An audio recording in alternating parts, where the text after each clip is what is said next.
Hey everybody, welcome to Hash Church episode 36. Can you believe it? Episode 36. Unbelievable that we've had this many Hash Churches. It's been really great. I want to welcome Cheryl T. Rose, who's in the room with me earlier than everyone else. Welcome, Cheryl. I was just about to send the link out to the rest of everyone. Before I do an introduction on you, I just want to send this other link out real quick. Boom, boom, shaboom. Get the rest of the people in. So, yes, you can hear me, Cheryl. You can unmute your mic if you want to say hello. Hi, how's it going? It's going very good. Very good indeed. It's another beautiful Sunday where we get to use our platform of Hash Church to share inspirational stories, to share educational stories, and to just get together with like-minded people and try to educate people in regards to the endocannabinoid system, in regards to phytocannabinoids, and just generally, you know, break free of this prohibition-driven propaganda that has gotten us all into this situation. And welcome, Etienne. Etienne, I want to introduce you to Cheryl. She's one of our new guests today, and I'm actually, even though nobody's in just yet, I think I'm going to you know what I'll do? I'll have a nice puff, and then I'm going to introduce Cheryl and let her tell her story, because it is a powerful one. How are you doing this morning, Etienne? You're all muted up. Etienne. Got 141 viewers in the house. You're muted. You're muted, brother. I like that you got on that quick, though, when I sent that link. This is like, we're not wasting any time today in Hash Church. It's on. Okay, send out the Hash Church link. Here on the turtle. I think we're good. Yes, excellent. I can't hear you, Etienne. Oh, I'm on now. Sorry, I was on mute. There you go. There you go. Welcome, buddy. Welcome. Thank you for the invite, sir. Hope Yes. you're doing well today. Always a pleasure. Always a pleasure. We got a couple hundred people in Hash Church. 215. I guess I'm just waiting a few minutes before I get into introducing Cheryl, because I want as many people as possible to hear this. And it's important that we share our stories. And I think it's one of the best things about Hash Church is that that it's a platform that we can share our stories on. And sometimes those stories go very far with people. The last 3 or 4 episodes, we've had some pretty poignant and powerful stories. George the vet last week with guerrilla farmers. Welcome, Darrin. Good morning, Mark. Good morning, everybody. How are you today? Morning, Darrin. Oh, day's good, man. Sunny day up here. Gonna do some fence building again and get some more stuff done. Bought a new lawnmower to cut the grass and everything. Oh. Hey, you're not going to cut my grass, are you? Nah, not today. You only got I just a little bit of lawn, man. Fuck, I could probably cut that with a pair of scissors. True enough. Welcome, Horatio. Good morning. Mr. LHL Morning, House. yeah. It's kind of a bright and early Hash Church today. I start a few minutes late. I was like on the ball today at 9 o'clock. I've been working with Cheryl for the last few days to get her into the room, and we were having all sorts of technical difficulties.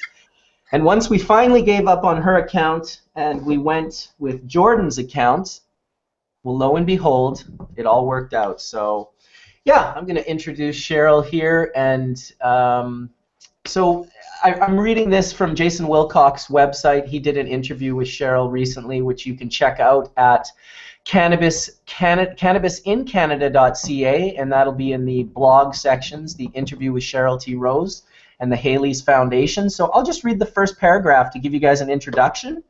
And yeah, so here we go. Here we go. Cheryl is the mother of Haley Jade Rose, a true inspiration for families and sufferers of Lennox-Gastaut syndrome, LGS, a rare form of epilepsy that causes severe multiple and aggressive seizures and delays cognitive and behavioral development. Haley suffered from up to 40 seizures a day at her worst, punishing and brutal effect of an equally punishing and brutal disease. And so I would like to introduce Cheryl to the room, Haley's mother. And if you want to just share a little bit of your journey with us, Cheryl, maybe the beginning of your discovery and the journey that led you to cannabis. Okay, great. Hi, everybody. Well, Haley was 6 years old when she started having seizures. By the time she was 8, we had already tried 3 different pharmaceuticals with no help, and she actually was getting worse. She ended up having up to 40 seizures in a 24-hour period, grand mals. I had taken my children to California when she was 8 to see if maybe I could find a doctor that would look at cannabis, because nothing else was working. I was trying other natural things. It just wasn't good enough. There was no doctor that would see her there. We were there for just under 6 months. I moved back with my kids, and we just kept trying different drugs over the years, different pharmaceuticals. She's done about 26 different types. 22 of those were anti-epileptic drugs. By the time, in 2008, she was at the point where the doctors told me in January 2008 that she would not make it till September to start the new school year. And definitely, no matter what, she was not going to make it till the following Christmas. So there was no way, I had to enjoy what time I had left with her. Wow. Those are pretty heavy words for a doctor to say to a mom. Yeah, it was really tough. Unbelievable devastation, I can only imagine. We, in May 2008, just 5 months later, I took Haley, I had investigated more. I took Haley down to Mark Emery's Vapor Lounge, and he taught me about the volcano vaporizer. And within seconds, he was sitting right there. There was a couple of people there, and we could see the immediate difference just from using the volcano. Right away, within seconds. It was crazy. She just started talking and was engaged a little far more. That's pretty amazing. That was Mark Emery that did that for you? Yeah, yeah. And what year was that? He introduced us to Michelle Rainey, who introduced us to Dr. Paul Hornby. Awesome. Yeah. I miss her. Yeah, me too. She's an incredible woman.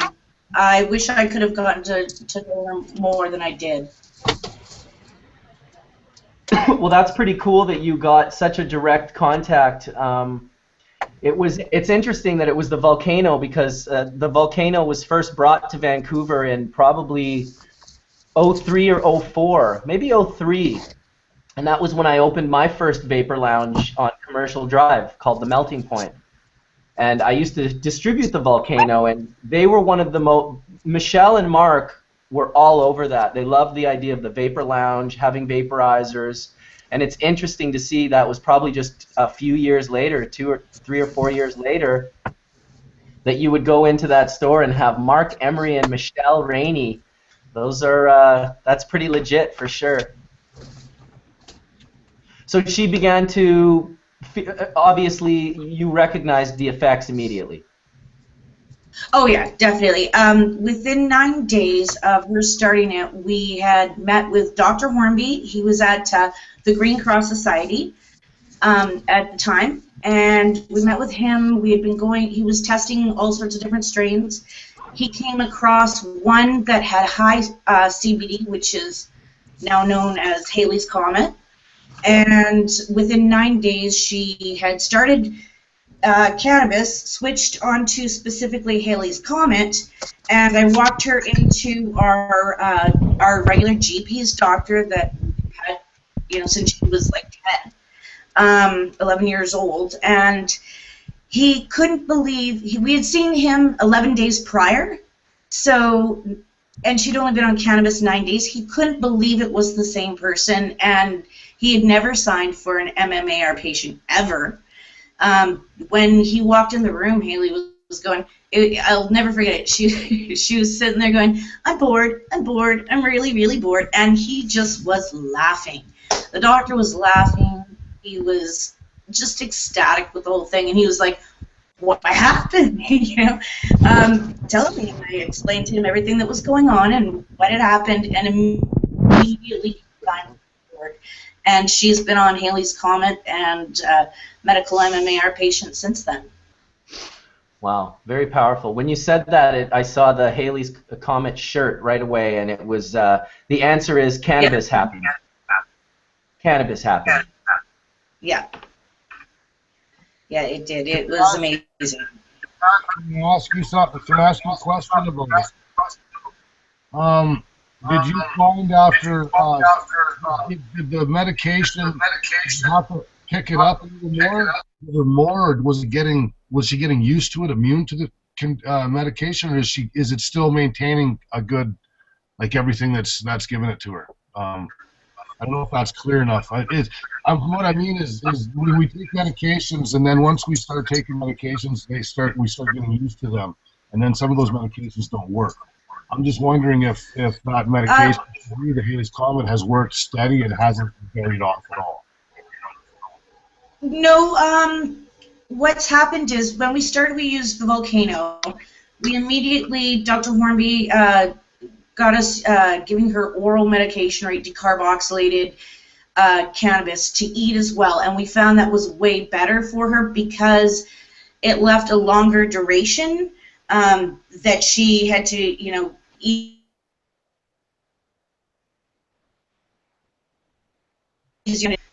Over the years, her condition is a lifelong deteriorating condition. Her prognosis is guarded, which is one step up from palliative, and it will be that way for as far as we know ever. She is very frail. It is a tough condition. However, she hasn't gone into status since she was since before cannabis. She has her reading. She was reading at a grade 2 level. Now she can read books like Narnia and other Harry Potter. She loves that. So her overall learning and everything has progressed. Now she does take more than she did to begin with, but it's been 7 years, and she does take more in order to get the same amount. We've added in some CBD, but I think that also has to do with she's not a kid anymore, too, right? She's growing up. Yep. When we use other strains, we don't get the same relief. Even when we mix them, we don't get exactly the same relief. Oh. We get close, it helps, but it's not perfect. There's something about strain specificity that I've tried, I've looked, there's other one-to-ones I'm looking forward into trying with her to see if maybe something out there is even better or not, right? I don't know. But she's done really well. She only seizes during her high seizure time, which is due to estrogen and progesterone fluctuations, and that's because of puberty, right? So, and going through being a woman and everything. So, we give her progesterone only to combat that, and so the seizures are much minimalized. While in hospital recently, we actually were giving her Halley's Comet, and what we did was we topped up with more CBD, and we've done it before, but we did it while she was in hospital in order to get the proper medical documentation. And we actually, it was funny because the doctor and I and the nurses were discussing it, and she was showing signs that implied that she could seize, like the behaviors, the facial things, the eyes and stuff. We could see that these triggers were starting to come up, and I said, it's time to increase the CBD again. And the doctor said, well, she hasn't seized yet. I said, okay, how about this? We don't have to. We can watch and see if we don't have the base of Halley's Comet, the CBD, and increase a little bit more CBD. We'll see if we can see what happened, but I will bet you she'll seize. I walked in the next morning, and he walks by me and goes, I have to talk to you. Well, I had already called Haley seized, and so immediately it was like, okay, we're going to increase. And he's like, well, okay, we discussed it. And they were really amazed because they could actually, I was able to tell them everything after 7 years, right, of what to look for. And then they saw it and they documented it. And pretty soon, hopefully, in the next month, a couple of months here, we should be having that report on the three-month time frame. And it shows the importance of strains. It shows the importance of if you are in a higher seizure time or more susceptible, that yes, topping up does help subside. Yeah. Good job. Thank you. Thank you. Good stuff. Yeah, how much does she use per day? She takes a staple of 3 grams of oil per day, 1 gram per dose, 3 times a day right now. That's her staple amount. She will take a day.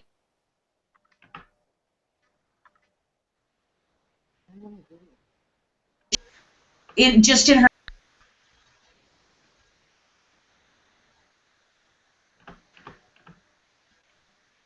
Froze up. Cheryl, could you repeat that? You were up there during the last 2 sentences you were speaking there.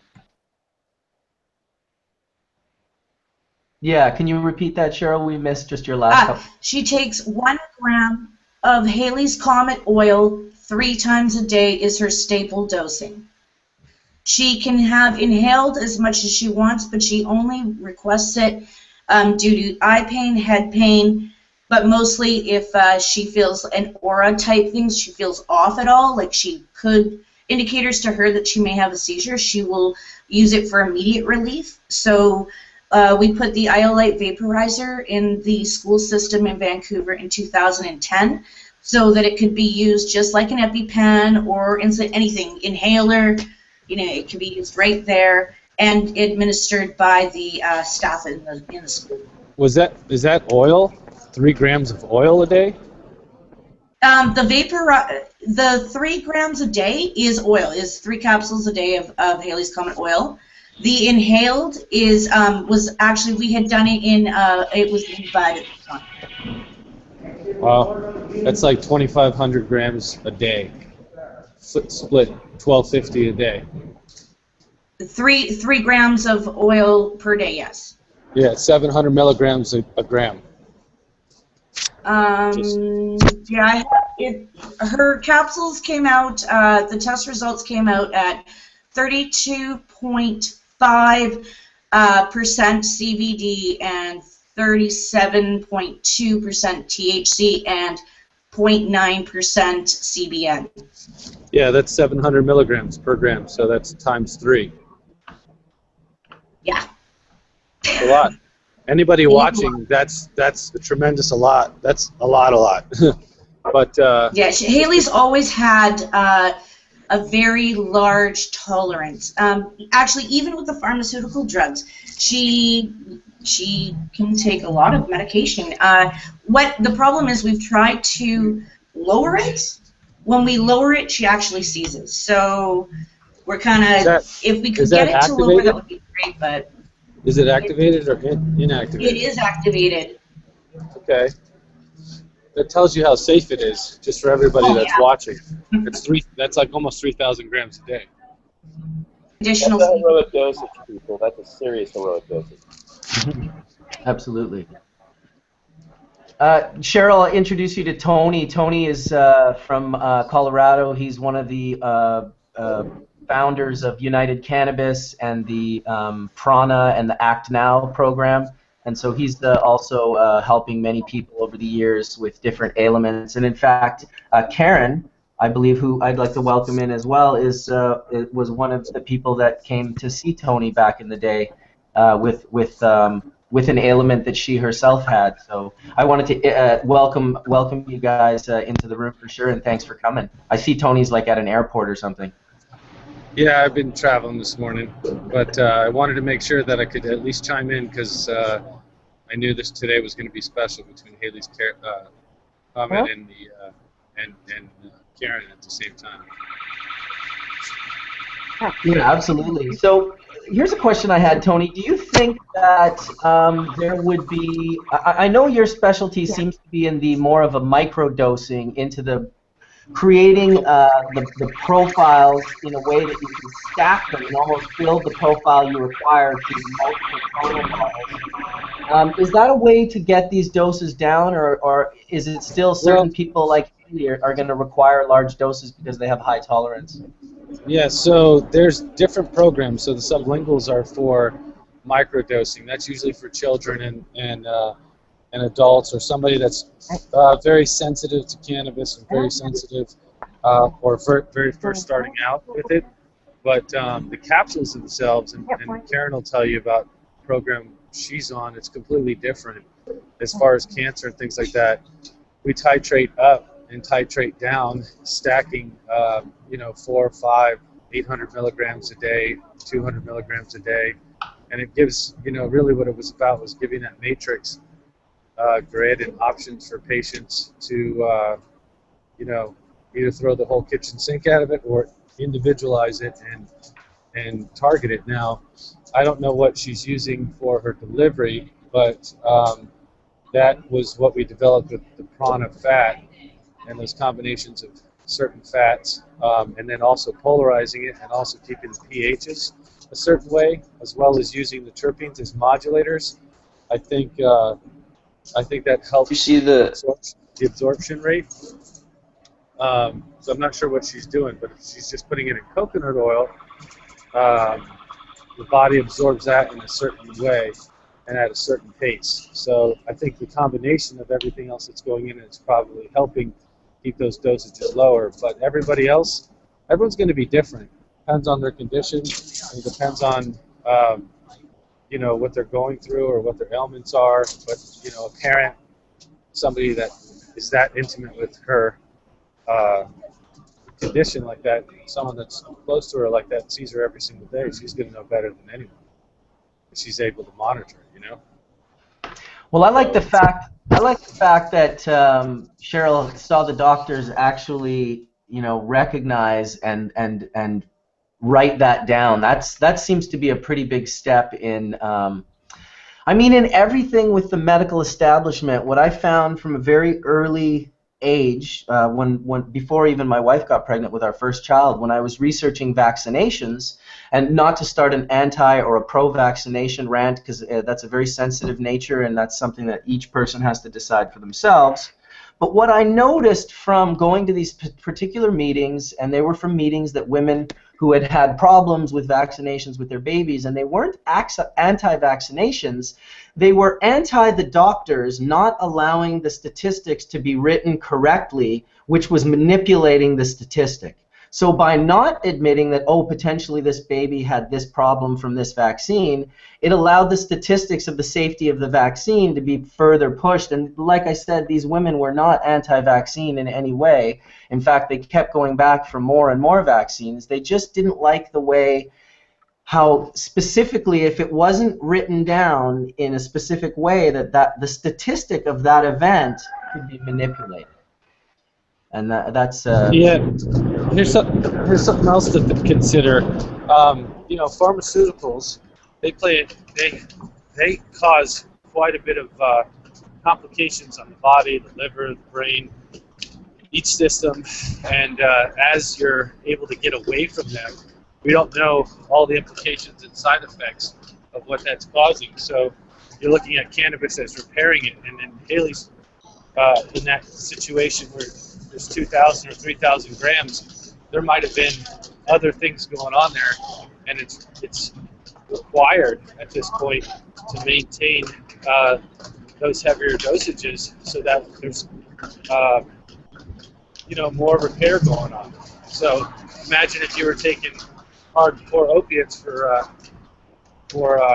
8 years, you're barely hanging in there, and then all of a sudden you start repairing the body where your cognitive function improves, your entire immune system improves, your central nervous system improves, and then you don't know what what it takes to keep that and maintain that. Sorry, I'm just walking in the airport, and through the airport, my dog just took her business. Go on, so. We might have to troubleshoot when Karen gets back in. I think she was having a little bit of difficulties. I want to thank the 500 people that are watching Hash Church right now for tuning in. We do appreciate it, and we hope that we're touching on some topics that are of interest. You know, it's always the same that we talk about, the endocannabinoid system, this sort of somewhat miraculous effect that people see when they start taking these phytocannabinoids. Welcome back, Karen. Do we have you working? Oh, no, we don't have you. No, we can't hear you, I don't think. Let me see what we got. Let me see how we can troubleshoot Karen to get her working, because we want to hear from her as well. Oh, that was a sound effect. You're not on mute, so that's the thing that I'm confused by. Let me see. Go into the back section here. Karen is definitely not on mute. Your mic's turned up. No. Anyone able to help troubleshoot Karen so we can get her mic working? In the meantime, I'm going to hit this dab of full melt bubble rosin. Karen, make sure if you're using your headphones, make sure your jack is plugged all the way in. If it's not, try just unplugging and see if you can go raw. Good morning, everyone. Sorry I was away for a minute. Karen, you're doing your green buds and hash, don't lie. Oh, you know, actually, I picked up those books yesterday from my box, and I took it over to my buddy's dispensary, and I walked in. I go, "It's DNA story time," and I read their whole dispensary of the book. I read the book last night to my little one. Wife kind of looked at me a little weird, but I had to skip some words out, you know.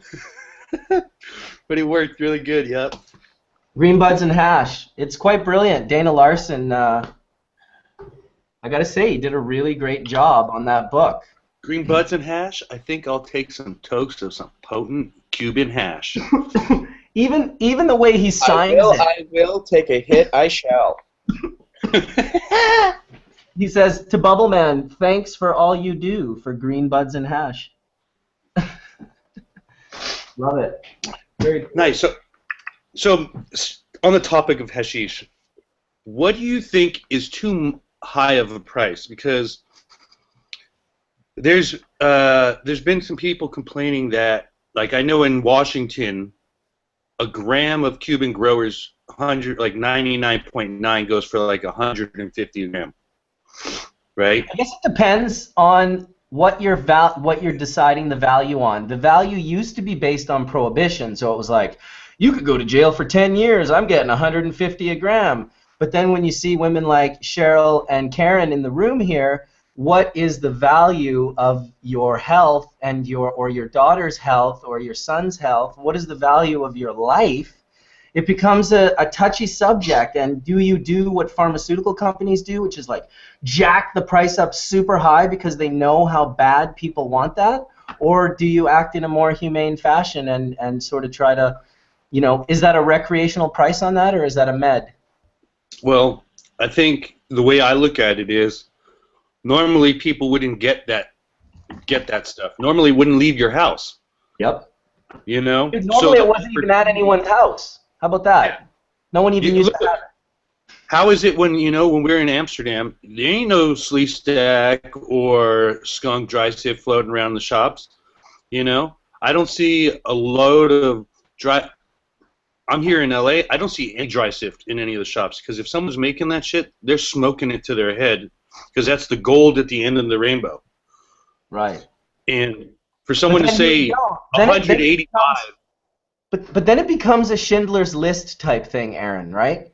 Because now you have like people that require this medicine to live, not just to, let's not even go just to increase the quality of their life. Let's go to live. I.e., they die without it. Right. So now it's like, how the fuck do you have like 500 grams of full melt in your personal stash and you're holding on to it and not sharing the genetics because you're the only one that has it and you don't want anyone else to get it? It's just like, dude, you've been completely like hijacked by a demon. If those are your thoughts, because If you got 500 grams, if you got 500 grams of hash, bro, I'm you're just one saying. lucky person, Holmes. All I know You is know, this: if with 500 grams of hash, I still can't help many people. True. But what if those people have never gotten that hash ever in their life, and they've been smoking something else to I ease know. their pain, and all of a sudden somebody comes up with a little bit of their well, I wouldn't say personal, because if they have 500 grams, it's not. Well, it could be personal to some people. Have 500 grams. You and I both know people have 500 grams. Well, I just don't know. Like, I think it's hard to say something is like when you have something that good, and normally you don't ever see it outside of someone's personal stash. Is a hard thing to put a number on. You know, yes, I do agree that medical people need a medical price or free price. You know, Mm-hmm. but that being said, when you have gold, like, how do you put a price on this end of the rainbow stuff? You know, this dust, that pixie dust. It's also not. We haven't even put the connection together yet, but bottom line is that best stuff is the medicine. Like all this crap that people gain access to, they're buying like different oils and different edibles and stuff, and they're not even made with like the best buds, let alone the best hash, cleaned off the best buds and then cleaned and decontaminated to a 99%. They're acquiring a medicine often from people that are like, oh, I don't want my 45 and my 25, I'll give it to him and he can make edibles. Well, what about the 90 and the 73? Yeah. You know, and I wonder, all I know is this. Somehow they're connected. The uber connoisseur snob somehow has the nose to sniff out what would absolutely be the best version of that medicine for all of these different ailments. There's a connection in those two things. Not only that, what we're seeing is a decline in access to bubble hash, because with butane, PHO, and all the other productions, I'm seeing very few. We still carry bubble hash, but I have to admit the selection that was there a couple of years ago has dwindled down significantly because everyone's blasting, and that becomes an issue. For us as dispensaries, we have to be the base point. Oh, I think I can hear Karen there. Regardless, we have to set the standards, so we have to get what we can, as well as get something that's affordable, which is very much frustrating with patients when somebody comes into me and wants a $50 to $75 wholesale for a gram of product. That's where, you know, we have an issue, because then I have employees, I have everything, I have to mark it up. I can't just sell it for that reality. So that's also a frustration. And whereas in the past we always knew the gardener always kept the best, you know, that they kept for themselves, now we're seeing through Hash Church and through these other experts, they're like yourself, pushing for the best medicine. People are starting to realize that the best stuff actually does provide the best medicine. So we still have a great deal of education to still continue with, as well as we implore people to continue to still make quality bubble hash and extractions, because we still need access to them. The patients, what I hear when I hear Cheryl talk about how her daughter is unable to subside her grand mal seizures when her medicine is not accessible. You know how frustrating it is when I serve hundreds of patients a day and my patients can't get the same access every single day. It's very frustrating because it's not a magic widget machine. We can't stamp out Girl Scout cookie, Girl Scout cookie, Girl Scout cookie, Girl Scout cookie. I'm only reliant on what people grow and access, and it's always that way. So that's why we always work with our growers, always work with our hash makers. How did you make it? How can you make it better? What process, etc. Engage them always so that we can. We're the quality control. If we don't, as patients, don't understand our own medicine, we have a problem ourselves. So from us knowing what we want, we can convey to people what we need. So convey to people, speak out, say we need more water hash, more other methodologies. If we don't demand it and we don't pay for it, you're never going to see it. True that. The solventless quiver has gotten big too. So you got your dry sift, you got your rosin, you got your bubble hash. There's a nice variety of somewhat naturally occurring resins without. I don't know. I worry when it's for a patient as well. I had a gentleman who texted me through Facebook after Colton told his story, and he had said that if he ever takes any of that oil that has the slightest amount of residue in it, that he just gets the most wicked stomach and back cramps, because he also had Crohn's, and then feels like he has the flu for like a day and a half. I was like, wow, that's pretty intense. That's pretty scary. What's that, Aaron? Mark, what's crazy is the standard of growing has gone down because everyone's just growing for this oil now. Yeah, they blast. They don't flush. They just grow. You called it. That's a major point that you just made that I've been trying to tell people for a long time, and I sound so biased because I promote water hash, but I say to people, look, when you make oil, it's more easy to deceive you in the end as to the quality because it concentrates and makes whatever's there stronger and golden, and it looking so lovely that it's easy to deceive the senses as to what you really have there. And how they would finally get it was they would try to make water hash or dry sift with that material, and then they'd write me back and go, hey, how do I get it to be dabbable? And I'm like, okay, well, this is a very important thing now, because you're either going to hear me or you're not going to hear me. So if you hear me, you're going to go down the path that has led me and many, many, many others to where we are. And that's the path of understanding that your herb isn't the greatest and that you need to grow better herb, not shittier herb and just blast it. Yeah, let's just grow it. They pump it up, they grow it, they want as much flowers as they can. They use the whatever they're using to grow, but they never it's just let's just get to where it's a green finished product and we can just put it in a freezer, freeze it, and then put it in a tube and blast it. The love is going. It's almost like Amsterdam when it was, when I got there. It was like there's a bunch of growers who've never seen male plants before. All they've done is grown from clone. They grow their plants, they flower their plants, they cut down their plants, they dry their plants in the room, they don't flush. They want to turn and burn as quick as they can to make that money without the love of the plant. And and I'm starting to see that happen here in California, where I come from back in the day. We used to love growing weed. We used to love growing it because that would be our smoke. It'd be our head stash. And now it's not even about what's for you. It's about just getting it out there to the people and not giving a shit. Just blasting it, turning it into whatever product they can. I don't know. I've seen too many bastardized things lately, and it's kind of annoyed me. Yesterday I seen it. I was just at a event called the Hi-Fi event, and there was like this new pen company out there who makes great cartridges, I think, until they put one of my strains on it that had nothing to do. Like the profile was off, the taste was off, everything was off, and it was just like, why ride someone's hard work to put money in your pocket when it doesn't even represent the original thing that it came from?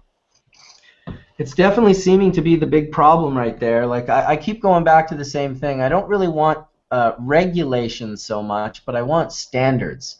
I want standards for people like Haley so they can just, go and acquire their medicine and know every time that when they get that's exactly what it's going to be. Just a standard.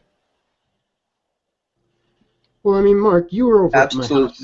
You saw even just the filters of what I was discovering was coming out of the weed that everyone is pushing is clean and flushed, and I know that's not all of what I'm isolating out is in all of that oil that's going out as so-called good meds.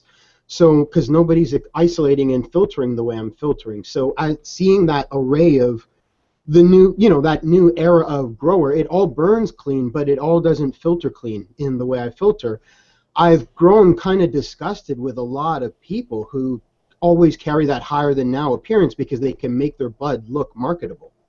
But inside, it's not clean. And when you concentrate that, like when you concentrate heavy metals into a product like shatter, like that's why I have to do it every batch. I have no idea what it is to smoke that stuff, but I know everyone else, it's their regular existence, and it can't add up to good repetitively. True enough. Do these things worry you, Cheryl? Yeah, I have great concerns over untested, and that I need to know what I'm giving my daughter. I need to know what's in it. I need to know that it's clean. I believe it was you, Horatio, that donated the Haley's Comet oil. Absolutely beautiful. It's nice. It's clean. You want a clean product. I don't want to give my daughter something with lots of other stuff. I mean, I have had to use typical, more classic type ways with different solvents and stuff, but a nicer, cleaner medicine, as well as the testings. The standards need to be there. It's not, for me, a lot of people go, oh, Haley's Comet, it's not very pretty, is it? And it's like, you know what, it's not about being pretty, it's about the medicine that it has in it. I don't care how pretty it is. If it doesn't have what I need for my daughter and I can't give it to her in a way that she needs to consume it, it's of no good to me. So that is, it is very important that it's done that way and clean, and even the growing, good flushing, all that is very important. Welcome, Johnny B. Oh, Johnny.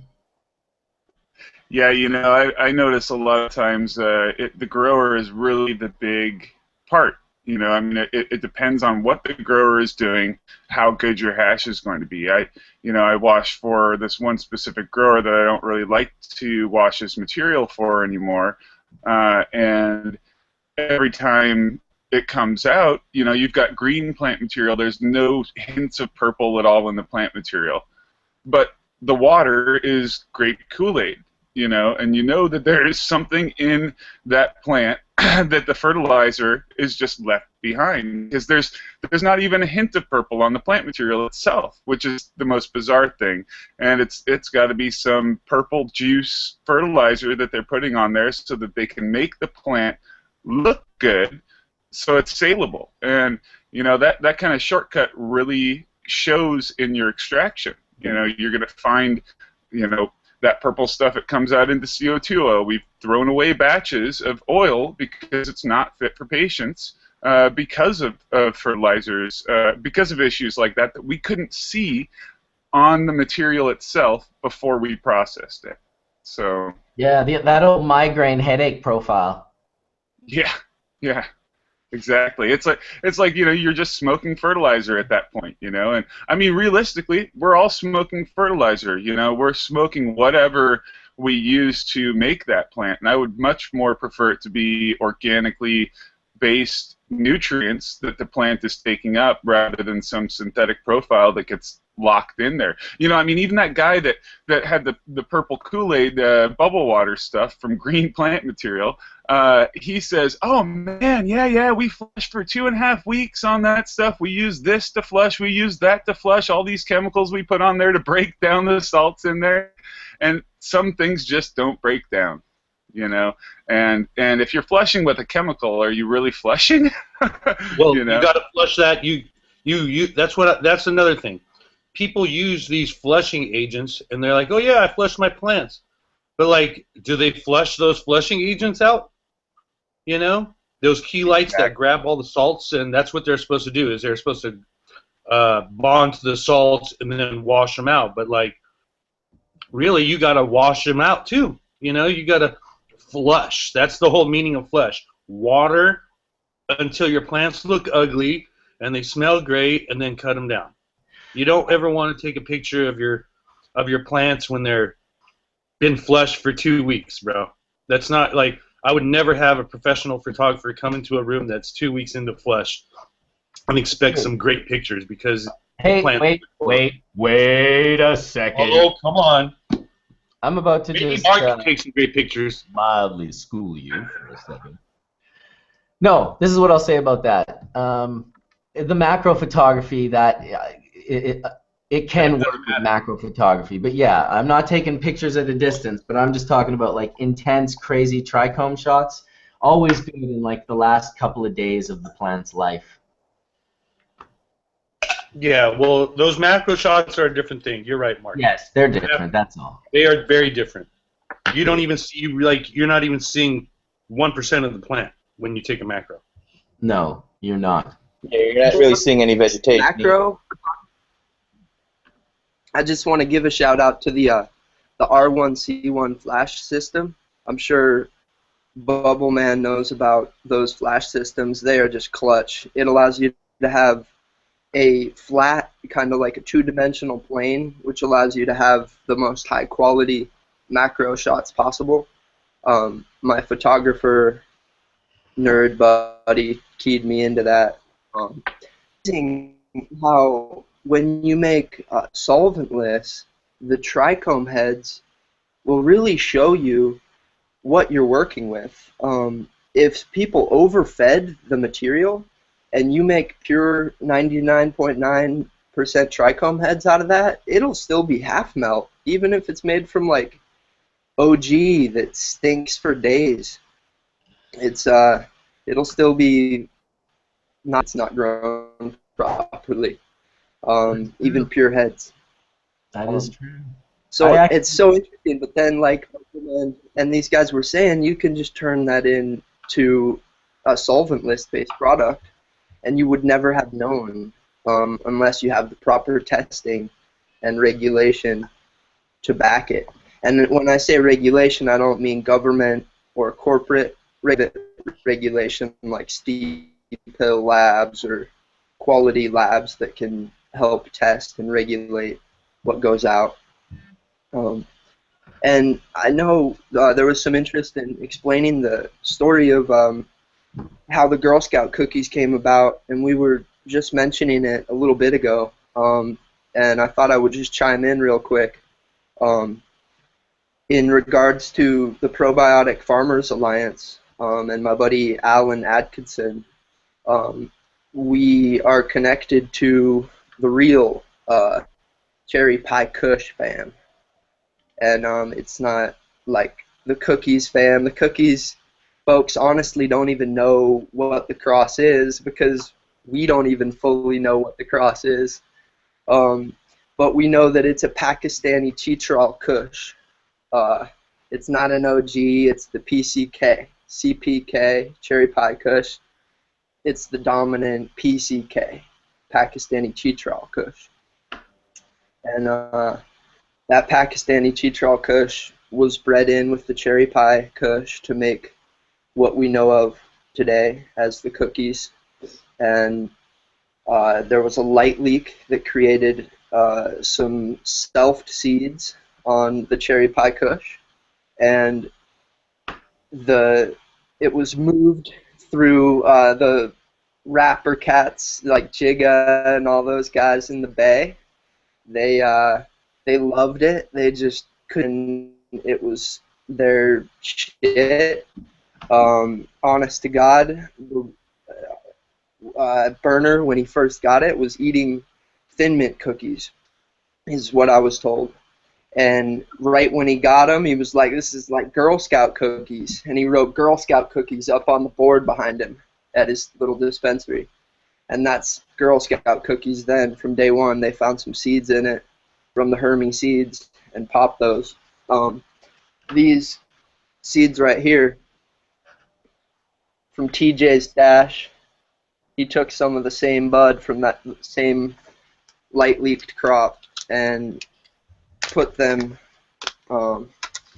and saved a handful of the seeds, and we have them, and we're going to be doing some breeding with an heirloom Kush that is an OG sour bubble with a super select male of an OG sour bubble, crossed with Chrome's old cut of the Rogan, which is with OG Northern Lights and LA Pure Kush. So it's just cushy maximum for days. So yeah, we got the original CPK. All right. Well, thanks for sharing that story, dude. Much appreciated. Creek, can I ask you a question? You said those seeds were acquired by a light leak, so technically those would be like kind of Hermy seeds? Exactly. They are Hermy seeds, like the way people make self-feminized seeds before testing them properly to make sure that they don't carry the Hermy trait. Just like a lot of golden keeper crosses or golden phenos are, it came from a Hermy. And I don't know if this is true or not. You can speak to it and see what you I'd love to see what you think. But I think sometimes some of the highest quality, really, really exotic cultivars are very finicky a little bit, and they can go towards the Hermy if you don't treat them really, really well. And I feel like I wouldn't want to use these inside, but I would be comfortable with them outside, and that's how I do things. I'm a greenhouse and outdoor guy. And I think the natural cycle can prevent the Hermy trait from coming out, and breeding it in with proper stabilized genetics will allow the Hermy trait to fade quickly. Yeah, I think some like if you crack those seeds, I think you might find some very nice females, but like the same thing with the cookie issue that's going around now is a lot of people, when they buy a bag of cookies, or a lot of these other varieties that spin off that, find a seed or two in their bag of flowers, and then they grow out that bag seed, and then you have a new, I don't know, Forum cookies or some other name cookies, you know, that come out of those Herm seeds. Now, if you breed with that, you might end up with the trait that's not so desirable, you know, and people might have some issues. But you could get lucky too with the phenotype that you pick out of that original pack of seeds. You know, it could be solid, but you have to keep in the back of your mind that those seeds did come from a problem. Now I'm gonna smoke. Exactly. They came from right on. They came from a Hermy plant, just like many of the OGs, and just like the East Coast Sour Diesel.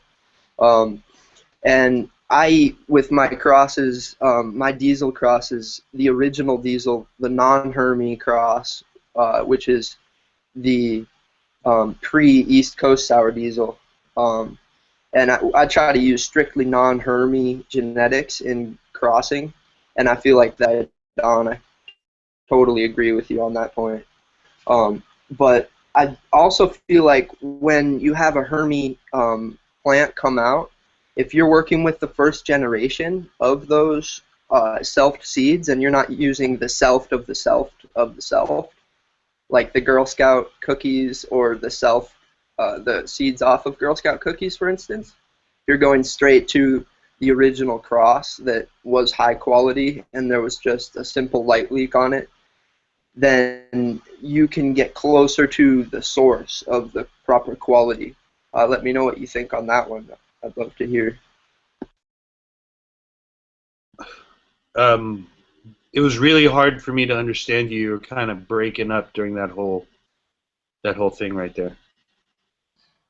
Yeah, so, you know, I'd love to comment on that a little bit. So, you know, I believe what Aaron's saying is definitely true. You know, you breed with a Hermy, you're going to bring those Hermy traits into that line. And what you're saying, Creek, basically is that if you take a self of that self of that self of that self, the further out you get, the more you're going to be breeding those genetic traits for hermaphrodite in there. All cannabis can hermaphrodite. And so those traits are in the genes, but it's how much it's going to express it is what the issue is. So when you breed with something that's Hermy, I believe that Creek is right. After a couple generations, you're able to get it back to a stable point where it has very little hermaphrodization. But if you keep breeding with that same Hermy line and you're breeding Hermes to Hermes, you're going to end up with a completely Hermy strain. Everything's going to come out Hermy from that. So it just depends on how you're doing it. You need to treat anything really careful, like Aaron's saying, if you're going to be breeding with Hermy stuff. But it's worth it. All cannabis will divulge into a hermaphrodite tendency because it wants to produce itself seeds so that it can carry on life. And that's really what the hermaphrodite trait's all about. It's about carrying on life when it's unable to because we have pulled all the males out, so there's no males around, so it has to make itself a male. And so it's going to make those seeds, and then hopefully it will be able to breed itself back to a point where it has just male-female crosses happening because it was able to produce seeds. So that's its drive in life, is to produce the seed. Too bad Rob wasn't here today. I totally agree. I'm actually looking forward to seeing Rob. He's going to be here in a couple weeks, and I'm going to be judging with him the non-solvent category at Chalice this year. I saw that. That's awesome. I'll see you there, Aaron. I'll see you there too, brother. I look forward to smoking. Cool. What's up with Chalice? Say what? Aaron, can you explain Chalice real quick? What about Chalice? Chalice is an arts, music, cannabis lifestyle show, and it's put on by Hitman Glass Dougie. It's not going to be like outrageous and stupid. He's very fair with the way he's setting it up, yeah, it's another nice show that's put on properly. It has a focus on glass blowing as well and quality cannabis. There will be a whole center where people can watch glass blowing. Mothership's going to be there, of course. Hitman and various other glass masters are going to be there. It's going to be a pretty cool event, and the music lineup is out of this freaking world. I don't know how he got all those people. Sure. Great music lineup. It's a 2-day show, so I mean, it's in San Bernardino, California. Yeah, it'll be fun. I'm glad. Say again? I was just gonna say. You want to drop any name? Oh, I guess that's him. All right, I'll just mute myself. Yeah, I just I'm just really looking forward to being a part of it. I'm excited. I'm glad to be invited to be a part of it. And thank you, Doug and Hitman Glass, for letting DNA be a part of your excellent lifestyle show. Very cool. Very cool. What are you puffing on today, there, Bubbleman? Oh, I just made a little rosin with some full melt bubble that I had. Came out pretty darn good. So what iron do you use personally? What hair iron? I have a real small one. I like that it's thin and that I can put a small little ball of hash around the parchment and know that when the hash squeezes out, it's not on the blade, on the heater anymore. Once the hash gets pushed out, it's on a cooler surface. It's not being like those big, thick, fat ones that literally boil the oils. I like less heat exposure. Might have to make some right now, in fact. Are we making rosin, Jeff? Make it. Jeff's always making rosin. I know that much. He's a rosin fiend. So I just realized have some pictures of the cherry pie kush that I grew way back in the day, like 3 or 4 years ago.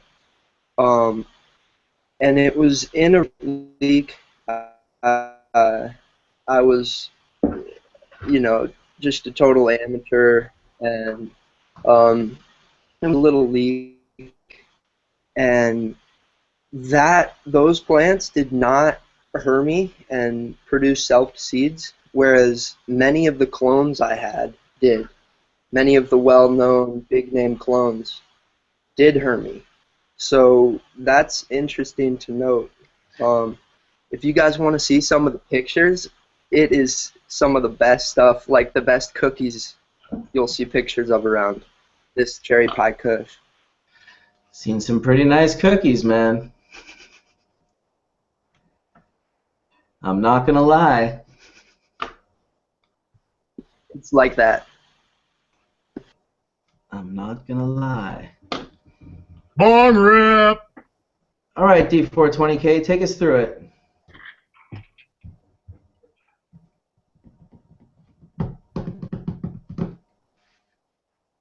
Take us through it.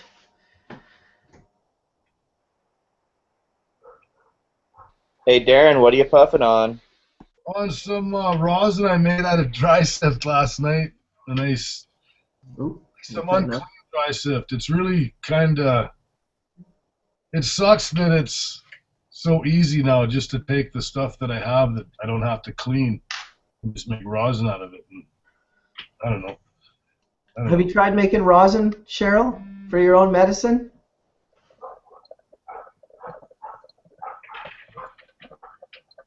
Oh, we got you on mute. Let me try to unmute you.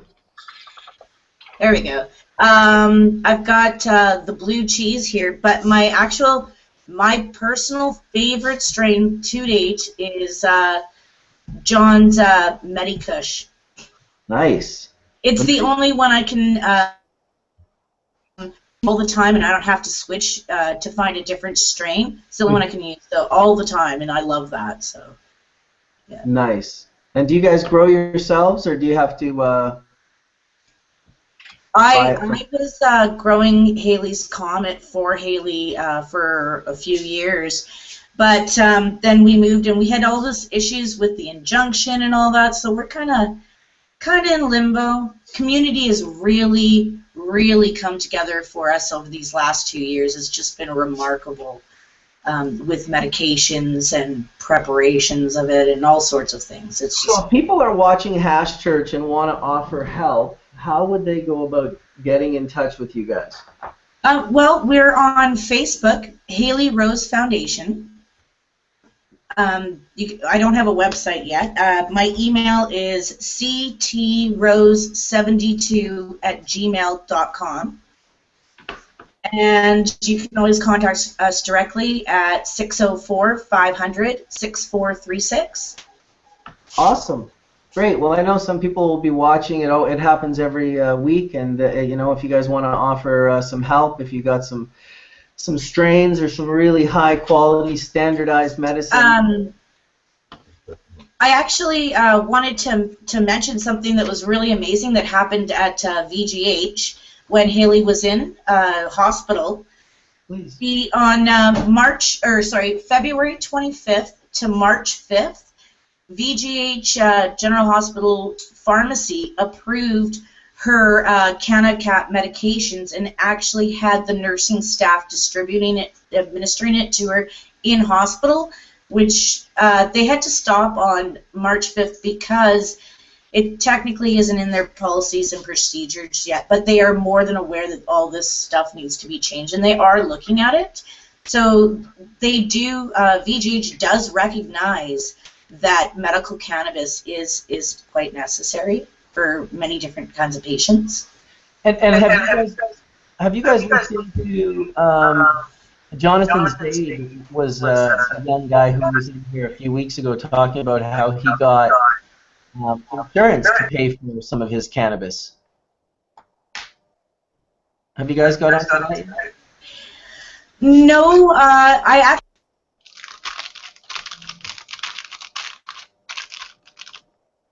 Oh, you got muted. You muted her. No, I didn't, I swear. But I will unmute her. There we go. Sorry about that. Okay, thank you. Sorry, I keep forgetting to mute. I got a GB in my hand. I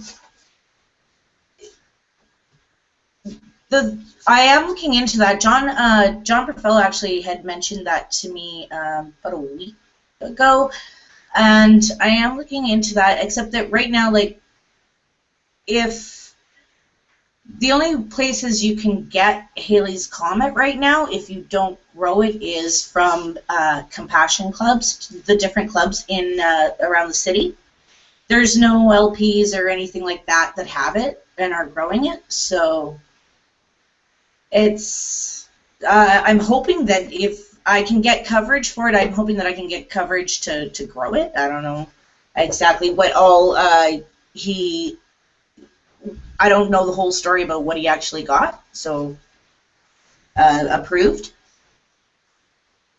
All right. Some little rosin I just made. You could let me know though, like what exactly did he get approved from the government? Who are you? I missed something. Who got who approved? You were mentioning about costs of medications and. Oh, Jonathan Zaid. Yeah, he got, like, one of his insurance companies is paying and covering, 80% of his cannabis cost or something. I could definitely put him in touch with you. Okay, that would be great. No problem. I'll do that through Facebook. I'll send you guys both a message simultaneously, and you'll both be in it.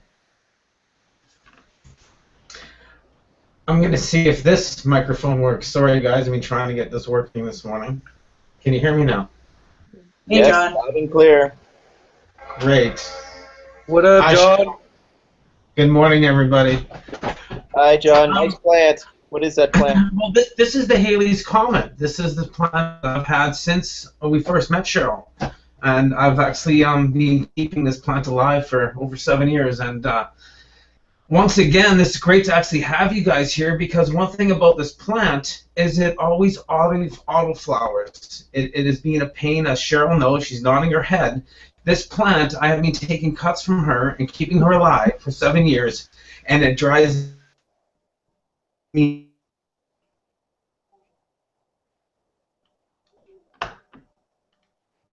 Oh, technical difficulties. Yes, I was You seeing froze, that. John. You froze. He froze right up. I was hoping it was just on mine, but he is froze up. I think it's the Have you ever Firefox. made, Mark, have you ever made bubble hash from a mother plant that wasn't? It was just it was a mother plant in 24-hour light or 18-hour light, and it pre-flowered just like John is saying his. Have you ever made bubble hash off a plant like that? Sorry, like a mother that just auto flowered? Yeah. We had a strain, like literally, it would auto flower so much that literally, and there would be resin on it that you could, as you're cleaning it up, you could actually make water hash from the plant. Interesting. Can't say that I have. John, can you hear me? Yes, I can. Can you hear me? Yeah, we can hear you. Is that like producing THC and everything? Like you could. Yes. Well, the whole thing is about rosin. I want to make mention about this. It's so hard to make hash from it. It's so hard to get dry sift from it. It's got I believe that the trichome head is so small. It's such a unique strain to work with. I've had nothing but problems with it, and that's why we're making oil with it. That's why, I mean, Horatio got the LA show, and that was through some other people I gave the strain to, Monty, who are being able to show me different ways of being able to maybe trellis it and stuff, because it's just it grows like hemp. So it's a really unique strain. It's hard to get any bubble hash I've tried making with it. It's defeating. You're like, I got nothing. I do dry sift with it, the same thing. I get nothing. It's just like shit. I get nothing from it. Even crushing it over screens, but it gives such an aromatic therapy. It's different, and I have no way of being able to test that. So it'd be interesting if we could, because it's got to be a smaller micron or something, or maybe Have you tried making rosin with it, John? Yes, same thing. I got. What about giving a bunch of other people the strain to grow? I find if a bunch of different people grow something, you'll get different results. I have. There's actually quite a few people who have the strain. I'm gonna say, how many, Cheryl? How many people have the strain now? A dozen? More? But I mean, over and over, I get the same kind of nice buds. It's very flavorful. Someone like Mike, who has cancer, really likes the strain because he doesn't like to get too high from it. Other people who have Crohn's really like it because they don't like the high effects. So it's definitely that strain. Now, the last batch I did, I got some PM. That's why it's still in my bag, and Cheryl didn't get you any, but it'll be interesting. Is I got to take cuts from it again because it's going to autoflower for sure, and it's just in that stage. It's what happens every year. John, do you when you say it's a pain to grow, like because it grows like hemp and it's just like everywhere for you? Have you tried the 3 or 4 trellis technique to hold it up? I'm learning that right now. Actually, I haven't tried that. That's as you can see how I'm now pruning this and I'm cutting it down. And what I want to do is I want to tie it against the back. Like I saw my buddy, he tied it down, and then these were able to start sprouting up. So I'm now managing to change, but every time I get to this stage, it starts to autoflower. It might be the size pot you're in too. Yeah, I just put it outside. You're right. So I got to transplant it. I know that. So I was gonna actually put it right into the dirt this time, and backyard, and let her go, and that's gonna happen today. Yeah, my friends that grow a lot of like ACDC and some of these CBD varieties that grow really spindly, not spindly, but like wild. I think is a better word. Use more than one trellis tech. You know, they start when they're smaller to help them hold themselves up, and you know, trellises, you know, whatever. It's not that expensive, so you can just cut it off at the very end. Yeah, I did start that, and like I said, I put it outside, and like you're saying, it's probably doing that because it has to be transplanted into another pot, and you're totally right. So, next step. But I'll take some cuts from it again, and I'll do the same thing and keep her going and keeping it alive because we know if we lose it, we're never going to get it again. And I've had a lot of fun breeding it a few times, but once again, it's a unique strain to grow, right? So. Well, you sounds like you need to, you know, if she's almost to the end of her road. She has been.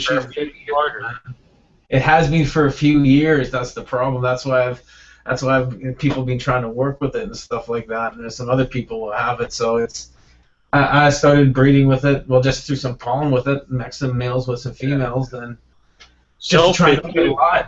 That was it. I just don't want to try and keep it because I felt like I was losing it like 3 years ago, and then I actually did lose it. Cheryl gave it back to me. Well, if you don't have a male, you got to self it to itself. Yeah. You know, so then you could at least grow out those seeds and then look for the most Haley like, you know, pheno, the original pheno. You know, and it's going to be fresher. It's going to have more vigor. Maybe it won't autoflower. Well, I'm getting that with those last batch. I have some seeds, but you know what? Yeah, it's I mean, I'm not that person to do it. It's someone needs to do that with it. You know what I mean?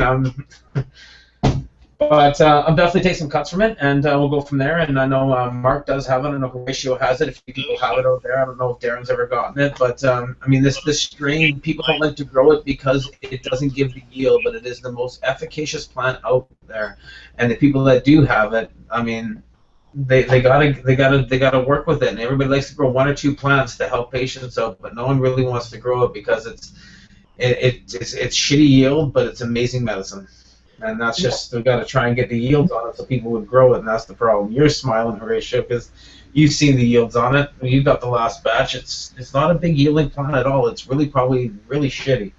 I got a question for Darrin.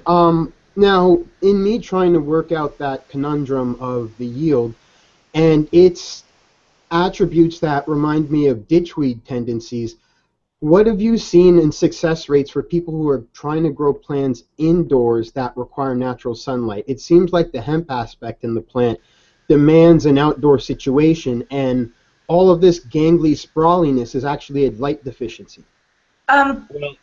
Actually, I'd like to touch on that. From my understanding from the people who I originally received this strain from, it's outdoor grown. It's it grows out there. It grows great, but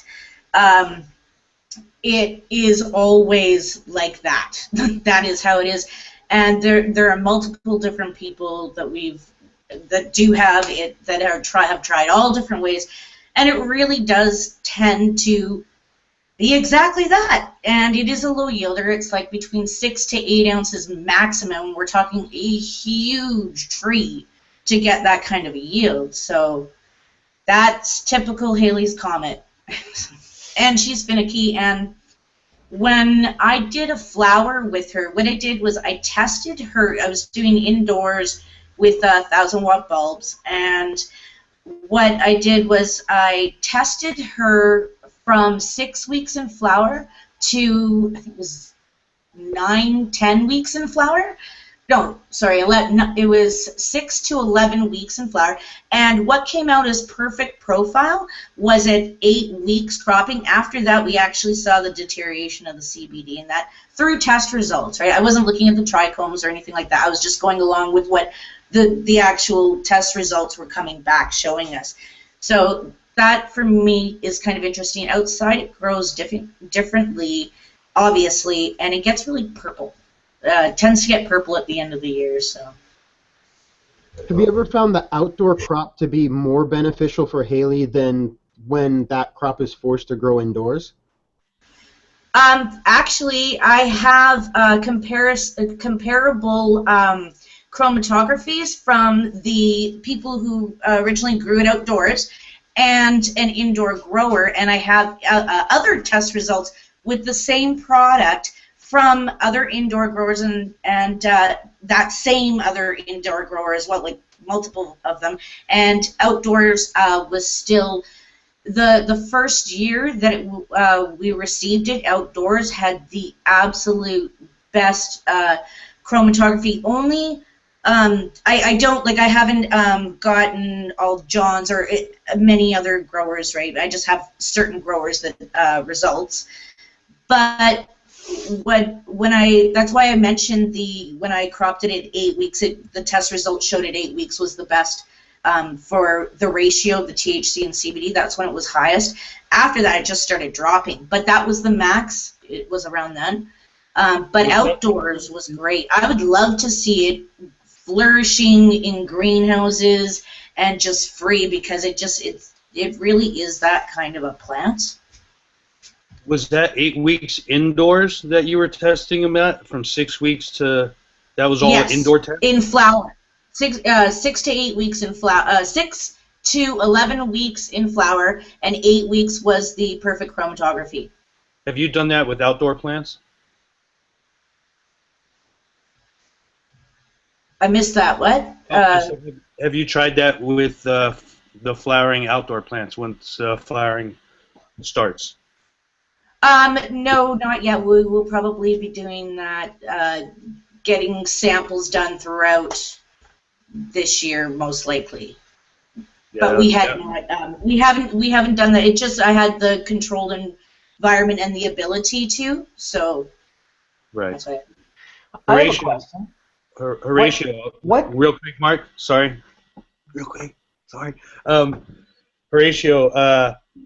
When growing these plants, most of the time you do it outside, and they're very large plants, and that's where the multiple trellising technique comes in, because they grow great outside, but they need to be held up.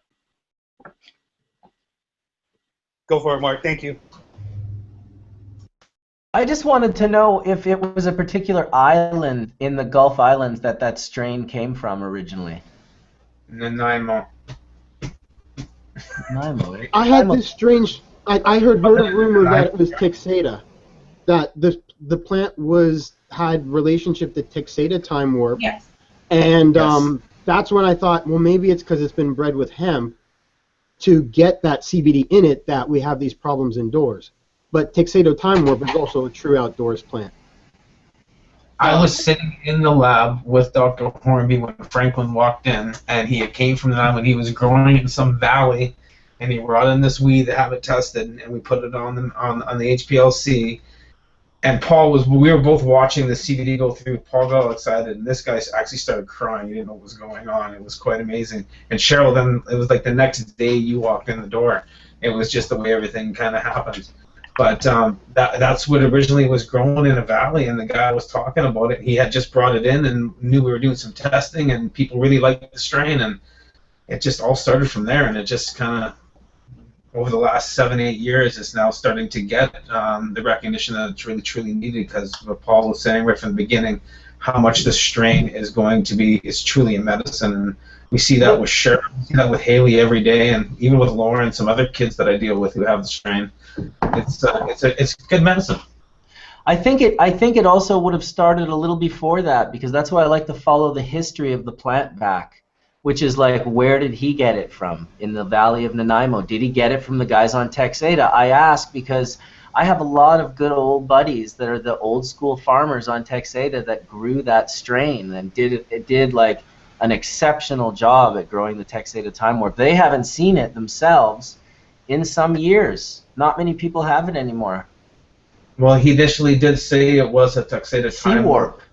That's I remember him saying that. We're sitting in the lab that day. He said it's a Texada Time Warp cutter, and he was having problems. He always tried keeping it alive. He always made mention how we had to keep taking cuts of it. So that's awesome. Well, props to him. But he would be the guy to find out more detail. That's for sure.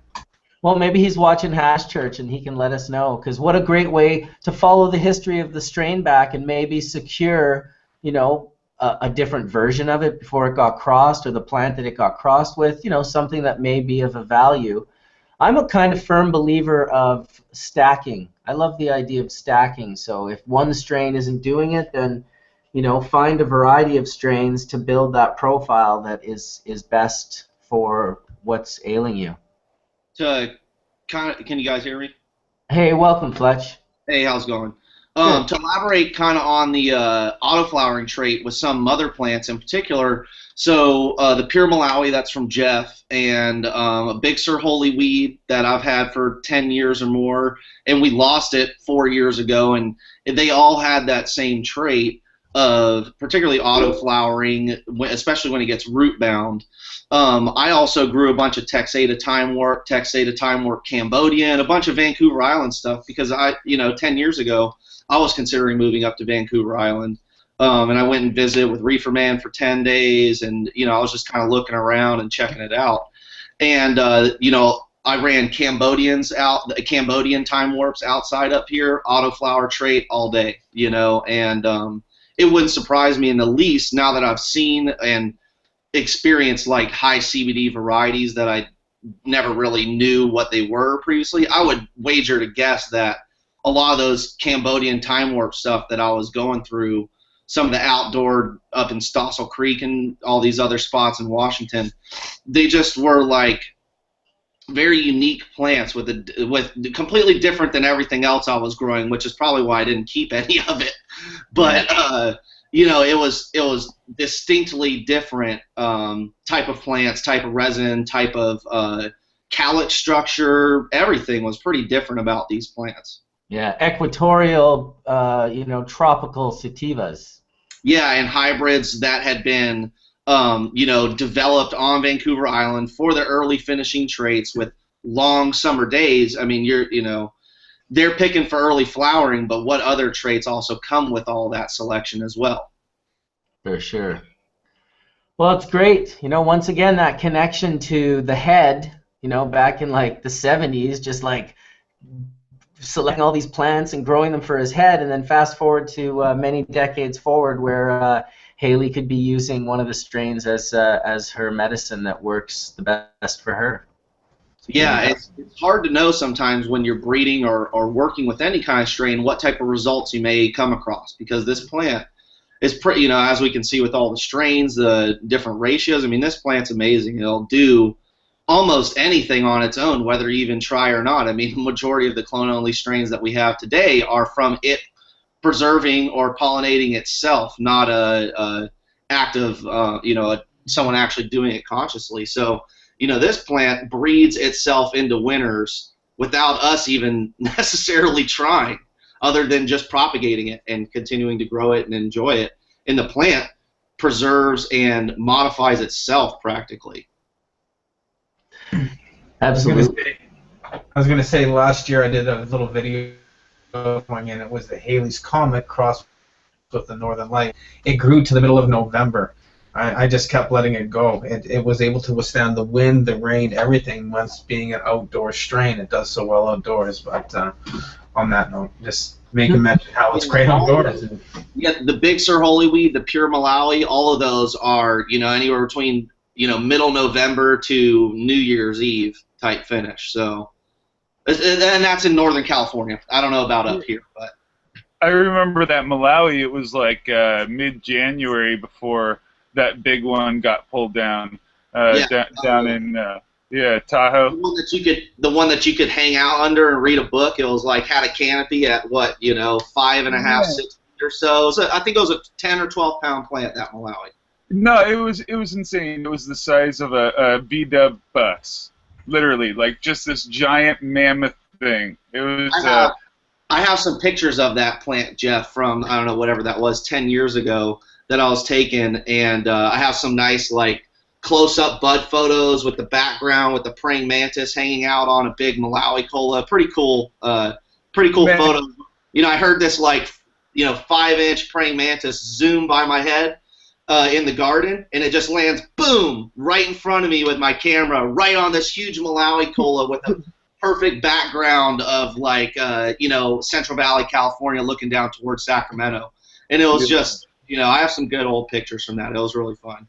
That was an amazing spot for sure. I definitely, man, I miss that Malawi. It was wonderful. I've got the Malawi Northern Lights still, but you know, still got the pure one, but it is not. It's just, man, it hates life. It's hard to get to grow.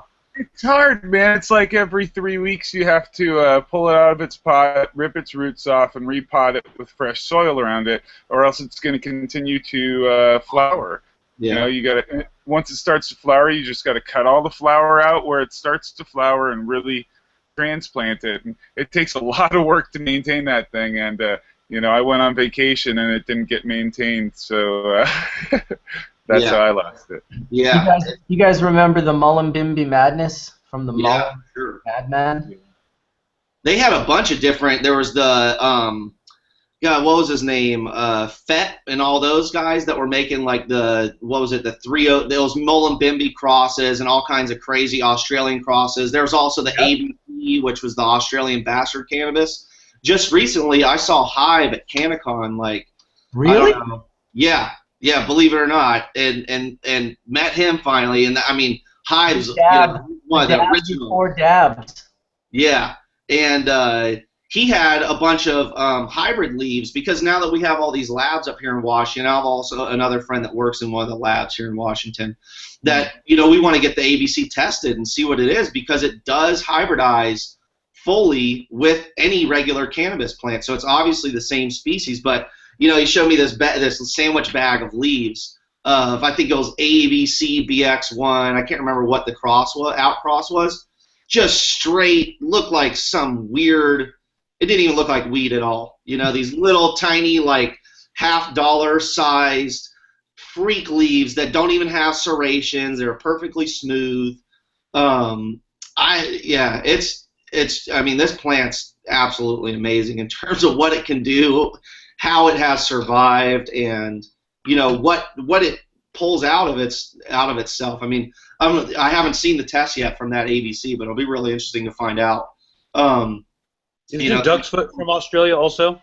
Yeah, also. I think it was Northern Australia is where they originally found the ABC. And I for some reason, I don't remember this, but I remember them talking about some possible connection to like Papua New Guinea or some of the northern islands north of Australia, which Papua New Guinea has one of the most diverse, or I think if not the most diverse, ecosystem on the planet in terms of uniqueness. I mean, that's where if you watch like National Geographic, they have those crazy birds and stuff, birds of paradise. There's hundreds of different kinds of that.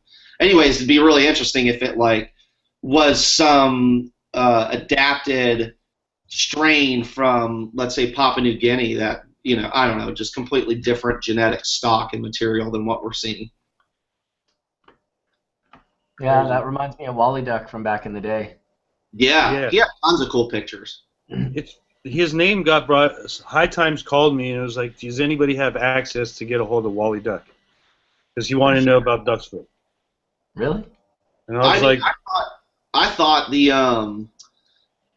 was still on like IC Mag and stuff like that, but maybe not. I haven't really looked, to be honest.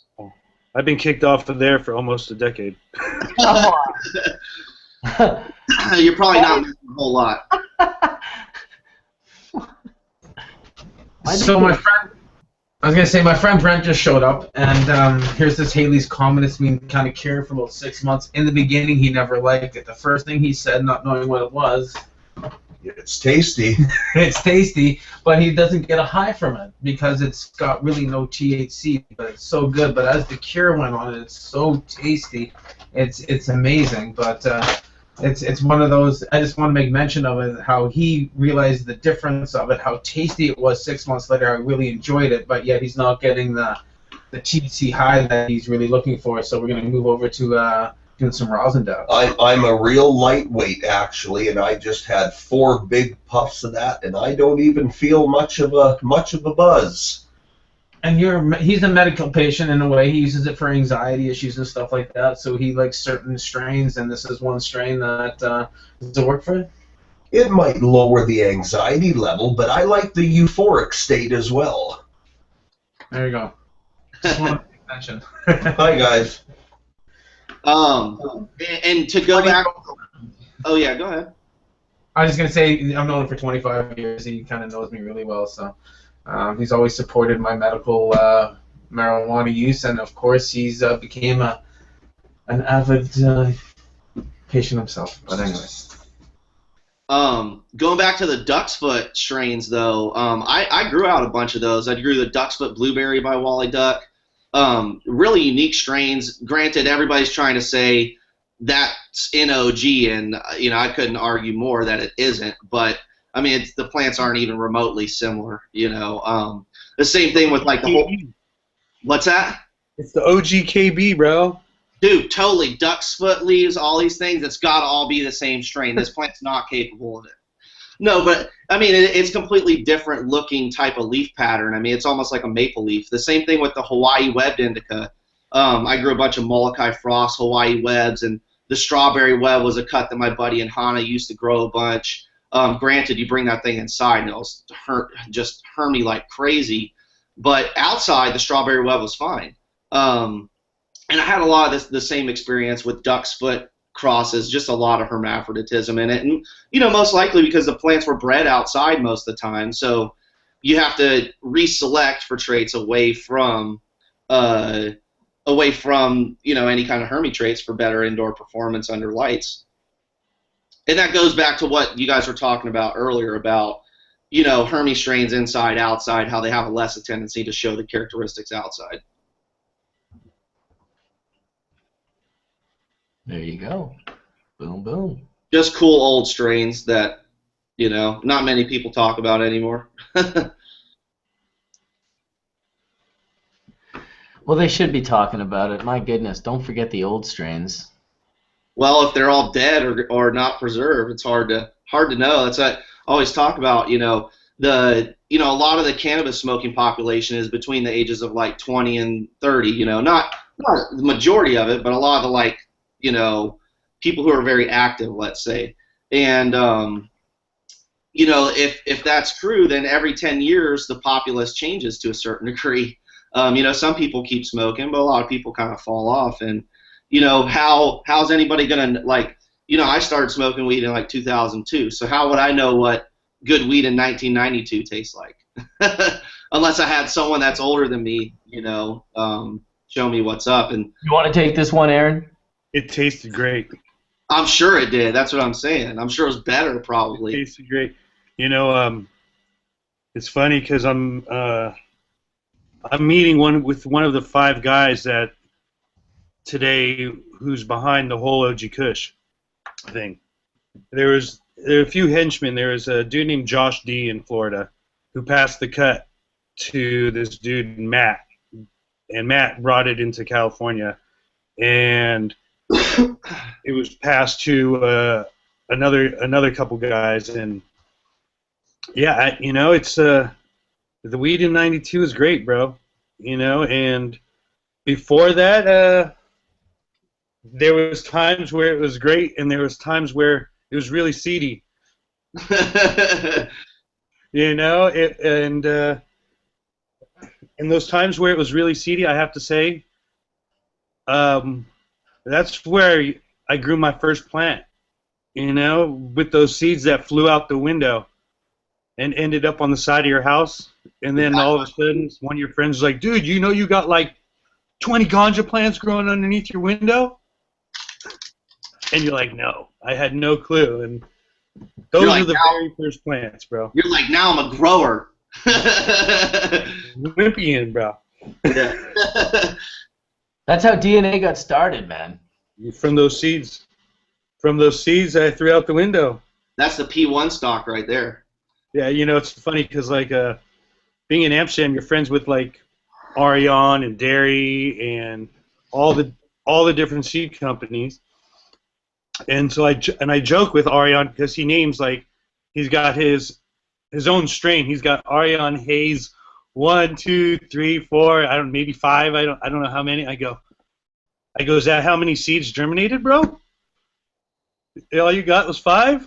Ariane 1, 2, 3, 4, 5, and we just all start laughing. I got nothing but love for those guys. We're all in the same community, and we're all trying to push our industry more forward. And yeah, much respect to all those guys. And everybody in our industry, because there's enough room in this industry for all of us to row in the same boat, because we got a whole world of people that we need to help. Yep, that is for sure. I find that interesting too. I think in the kind of the long-term things is like, okay, so in the last 30 years, we've kind of seen cannabis in the U.S. go from mostly import market with very little domestic produce to almost the complete opposite now 30 years later, right? All the money, or not all, but a lot of, California cannabis is a huge business. And so all these other countries around the world, a lot of them are still back in the import market or import days of their maturity of their marketplace. So every single country around the world, I'm curious to see, if everybody kind of has this, not the same cultural revolution with cannabis, but a similar type or whatever revolution they have. And I think we're seeing that in countries like Chile and stuff like that, or Spain and Argentina.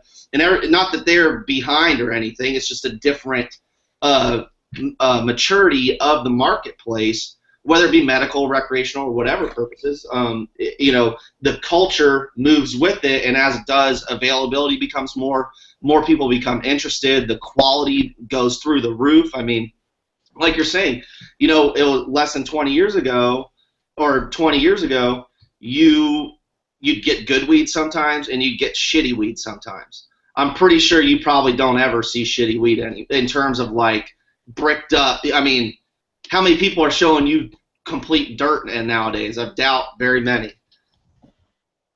I still see a lot of shit, bro. It might not be bricked up, but it's still in that same shitty position that I'm not gonna smoke that. Yeah, I agree with you there, but that's due to the cultivation. But still, it's like, those are buds. I mean, shit, 10 years ago, those were like $400 ounces, what we consider swag today, right? So it's just a comparative analysis of what the quality is, too. The last time I saw some swag, like real swag, that's what, swag was about 2.5 years ago, bro. 25-pound bale, dude. I actually have a picture of it. I don't know. I might have posted it on Instagram a long time ago. It was just walked in. Memories, bro. You can't forget. Never forget where you come from, bro. Like when I started, it was all BC bud, all beasters, all across the border, and because I'm up here in Washington, right? So I mean, this was like snowmobiles go over to beyond Mount Baker, and everybody's bringing. I mean, there was so much going across that whole area back then. That was the majority of what was around. I mean, if you found good herb, you obviously knew someone. Let's give thanks to the BC guys for getting us those better flowers than what we had here, at the time. Shout out to you guys, bro, because without those travelers that came over here, we would have been smoking the Mexi brickweed for a long time, and I can't tell you how many have. How about this? How about shout out to the Americans who bought so much herb out of BC in those years that it was out producing forestry. Right. For an annual. You're welcome, guys. You're welcome. Yeah. Hey. Thank you, and you're welcome. We know how to do one thing here in America, and that's spend money. I don't know about how much we make, especially if you look at our government, but we definitely know how to spend. The more you make, the more you spend. That's true. This is true. But yeah, it's just kind of interesting to see the maturity of the marketplace happen so rapidly. I mean, I always think it's funny too with like BHO. It's like, shit, man, 3 years ago, right? You were high tech if you had a crock pot with a vacuum pump, period, at all. Like not even closed loop, nothing. You were like the man with just a crock pot. And that was like, maybe a little over 2 years ago, maybe 3. I mean, it's, it's just funny to see how fast it's changing. Let's go back 10 years ago, bro. Right, okay? Exactly. When the honeybee extractor came out, okay, it was this big, and then we all made them in Amsterdam. We got our PVCs, we got like little filters, we did it, Soma, all of us, no crock pot, no vac purge, no nothing, you know what I'm saying? Like, and then what happened? Didn't Soma end up getting like a quadruple bypass surgery and stop smoking oil? Yeah, he told me, he was like, I think it's all that butane, and I was like, oh. It's that sun purge. You go put it out in the sun for like half a day, and that shit will be like glass. It was pretty scary back in the days, Fletch. Like, I remember doing it, and like we would take like the torch, and then hit the top after we put it on the hot water. We would hit it with the torch to, get off any extra butane and whatnot. I mean, chain reaction that happens, bro. No more bubbles. That was the goal. Oh man, yeah, I was right there with you, man. Like Jeff, they're all glass blowers from back in the day, Cannabis Reverend and all them. So, fortunately, we had access to glass tubes instead of the PVC ones. But still, man, same thing. Hit the torch on the top, and like if it's really tainy, you get all the bubbles to like chain reaction burst. I just sit there and do it for fun. So I ended up not smoking all that oil, so I was just like at a certain point just playing around. It was just it's real interesting to see, and I'm excited, especially with like rosin. When's someone gonna have where you just throw a pound in a little hopper and out squirts, your 100-gram slab, right? Like they have the orange juice machines, right? Those orange juice machines that the oranges just fall into the slot, right, and squeeze the shit out of the orange, and the orange juice falls out. That's what we need for rosin, bro. We need a hot squeezing orange juice machine. Blah, squeeze the button. I think Breeder Steve's on it. If you check his Instagram, he's I know he's up to some shit. I mean, he's been sending me texts. From a technical standpoint, I think a BHO extractor is a much more complicated piece of machinery, especially considering the danger that potentially making it wrong could pose to the user, then you know, a rosin machine. I mean, from an engineering standpoint, I would think this is like easy for guys like that. Now, granted, I don't know how to manufacture stuff, but seems like if those guys can make, you know, like Emotech and all those guys making those units, I don't see how this is much more difficult for them. I mean, I think they already got the stuff. You know what I'm saying? Yeah, yeah. It's there. It's just you got to find it and what it's being used for, and then adapt it a little bit to being used with cannabis. Like Mark said, you can go to Breeder Steve's Instagram page and see some of the shit that he's up to. Like, it's really cool because this guy he's an OG in this industry, and one thing I liked about Breeder Steve is he's another very terpene-related breeder. He's, you know, all about those flavonoids and those smells and those tastes. So, and he's been gone for, I don't know how many years. You know, 5 years now, maybe 4 or 5 years. Yeah. Yeah. I grew my fair share of Spice of Life seeds, and to this day, I wish I still had like 10 packs of that Adventure Mix, which was like his Sweet Tooth father mixed with all whatever females he had around. And man, I got some straight killers in that, especially yield and just, you know, like commercially extremely appealing herb. The Blue Satellites, I grew the 1.1s and the 1.2s of those. Those were good too, just real unique. That Blueberry Sativa was very dominant. I mean, its characteristics were easily noticeable. I got, you know, one of their last breeding projects that they did, there was a guy named Sean working for Breeder Steve, and I had linked up with him in Canada when I was up there. And he did a Blue Satellite cross OG. Yeah, the Donk. Was that what it was called, the Donk? I think they call it the Donk. Yeah, I remember I was like, yeah, I got to get some of these seeds. Because, like, listen, I might be a DNA genetics, but I'm still a grower, bro. You know what I'm saying? I still collect seeds. And, like, God forbid if I, you know, had to run away and DNA genetics was gone, I still need my bag of seeds, bro. You know? Yeah. And I like varieties to spice of life. So, if someone what's the name of his company? Exactly. Spice of life. Yeah, I mean, if yeah, I can't agree more. That's just what it is. You got to have all the flavors. It's like collecting cards or something.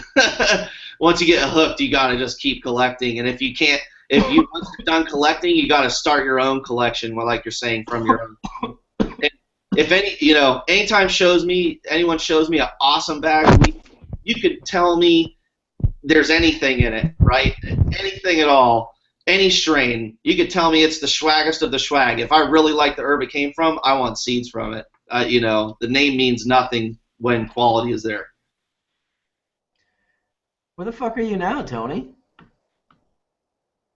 On the PJ. He's flying the plane. What do you think? Who knows where Tony's going is the real question. You know what I'm saying?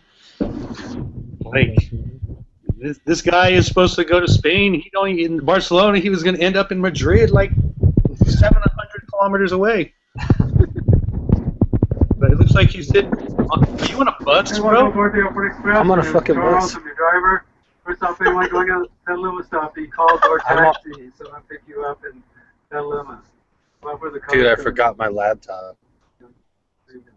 And on the plane, can you guys hear me? Yes. Did you just get off the plane, or are you getting on the plane? No, I guess there's no talking on the bus. Hey, stop He talking. got busted. He got busted. He's muted. He doesn't know he's muted. No, he's not muted. I'm not muted. Oh, wow, now I hear him. Barely. Now you sound like your fingers over the mic. Yeah, but this guy's talking, so hold on a second. The bus driver is talking about all kinds of stuff. He's got a Wi-Fi system aboard this bus and everything. I just want him to drive. Can you just tell him you're on Hash Church? I just want him to drive. Hey, buddy, I'm recording. Could you drive the bus? Buddy, I got like 600 people around the world watching me right now. Come on, let's move this thing along. I've got things to do. Cash to talk about, buddy. Come on, trichomes are waiting. Oh, no, here he comes. Uh-oh, he's coming to you. He knows you got your headphones on. The wheels on the bus go round and round. Oh, I know that song. Oh, yeah, anyone with a kid between the ages of like 1 to 6. Know that Did you song. Did you guys get to talk to Karen? No, she wasn't able to get her mic to work. Mic issue. I thought she would come right back in, but she never did. I hope that we can get her back in because I really want to hear from her. Yeah, she went into remission a year and a half ago. Metastatic breast cancer, liver, ovarian. She's got an amazing story, and her son, who's 17 at the time, convinced her to use cannabis. And when she tried everything. She tried everything else, and they gave her a few months, and here she is a couple years later. She's got her different. This will be a really interesting story because she's, she went into complete remission, and then some of the numbers kind of went up a little bit, and then she, kind of always stayed on the program a little bit, managed it a little bit. She never went under a certain limit, but when she tried to come off of it, we noticed the numbers would go back up, the cell count and everything, and so she's been, utilizing the program, utilizing the products, and saturating her endocannabinoid system and controlling it, which is crazy. So that's why I think it's a good story because a lot of people, they always refer to it as a cure, and I don't like to use that term. It's about keeping someone in a stable condition and utilizing and managing it. It kind of makes sense if you think about the endocannabinoid system, and if it's malfunctioning and it's requiring a certain level of saturation, like the first patient you had. I didn't know, so I came in kind of right after she introduced who she was, so that's why I didn't know what to call her. I didn't know what her name was. Daughter? Was it a daughter? Not sure. Oh yes, her daughter. Cheryl's daughter. Yeah. That was 3,000 milligrams a day, or 3,000 milligrams a day. Yes, 3,000 milligrams. Correct. You cut out a little bit there. You're kind of frozen up. Yeah. So, I'm on a bus to get to Santa Rosa, and then I'll get in a car with Ernie to then go another hour and a half to get to Ukiah. Nice. Yep. I don't have a helicopter like Aaron, but he's still on. Is he still on? I'm still here. Yeah. You're supposed to take a helicopter up to see me, right? I'll see you on the 7th if there's no fog. If there's no fog, huh? If there's fog, we're not flying. If there's no fog, we're flying. So, it's interesting out here. There's like quite a bit of a water crisis, if you will, right? And has anyone not heard of rainwater harvesting or fog harvesting? Is this concept? I absolutely know a lot about it, especially fog harvesting for Jamaica in the mountains as critical. But I was looking at that whole region, and I was asking myself, I'm like, how do they get this water to grow the cannabis? Because I couldn't see from the Google Maps enough, detail of how you were going to provide your water. But without rainwater harvesting, California is going to suffer, and they're going to have to learn the lesson Australia learned, and then it's going to become mandatory. Yeah, so there's a, what's it called? Because I used to do net zero LEED platinum buildings. That was like my thing that I was doing before this 6 years ago.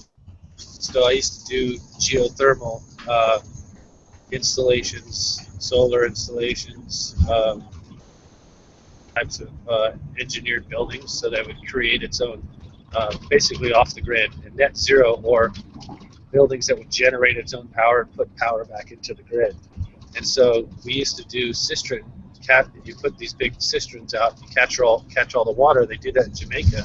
You charcoal filter it, reuse it as gray and potable water.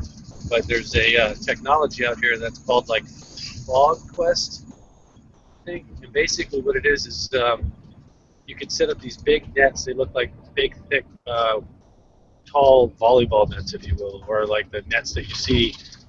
If you did it big enough, you could do it like at a golf course, like when you're at a driving range, those big nets.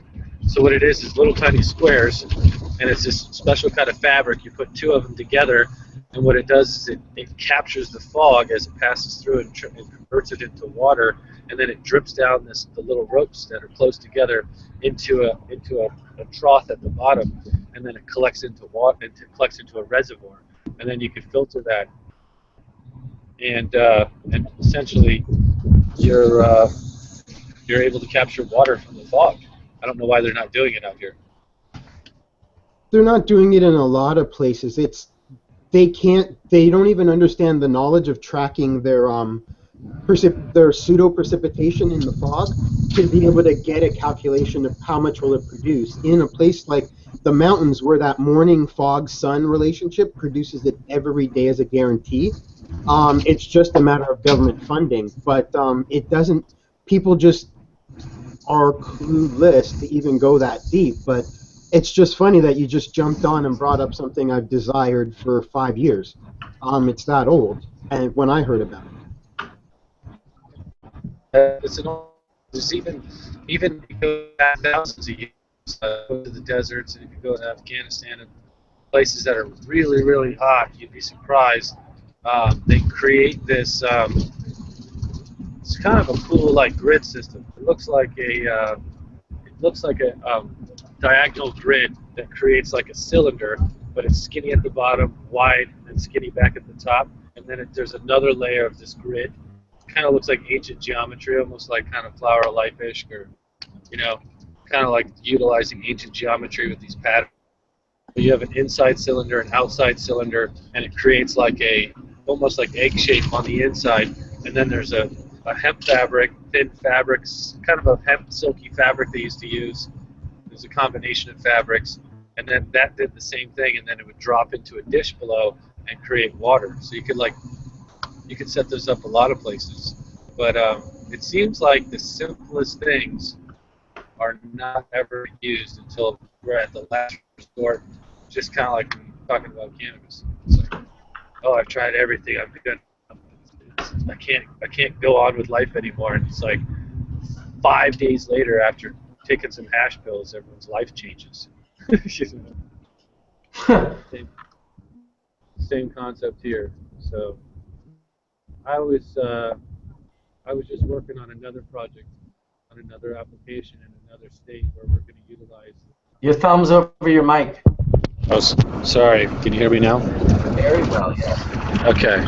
So I was just on another project, on another application in another state where I'm not really at liberty to talk about it, but we have designed an entire solar station so that it's all greenhouses and all powered 100% solar. So it's going to be a LEED platinum project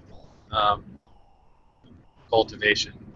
I thought it was pretty cool. So we're going to utilize geothermal, solar, recapturing water, things like that, rainwater harvesting, fog harvesting.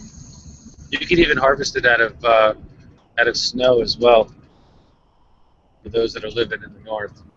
Dude, you gotta slow down. I'm tearing up. You don't understand. I understand exactly what you're designing, and I'm like, you can't just go and industrialize, my dream home. You're killing me, dude. Well, I'm trying not to kill you, bro. I'm trying to bring two worlds together. That was like my world before, and I think that's the future. We got to think of sustainable practices with zero carbon footprint on our impact. So when somebody says, "Oh, you're growing 100,000 square foot of greenhouses," oh my God, and then you're like, yeah, well, it has zero impact on the environment as well. It's essential, like especially with the water and the electricity. It was only about a few months ago that Tesla announced the Powerwall, and when I saw that, I was like, man, it would be so cool to build the project in Jamaica with solar power. Yeah, that Powerwall is sick. I had visions of that a long, long time ago, of creating something like that, and it's just, it's just so much money and so much involvement to try to even accomplish something like that. But he was smart because he went after a car first, and I think Tesla always that concept.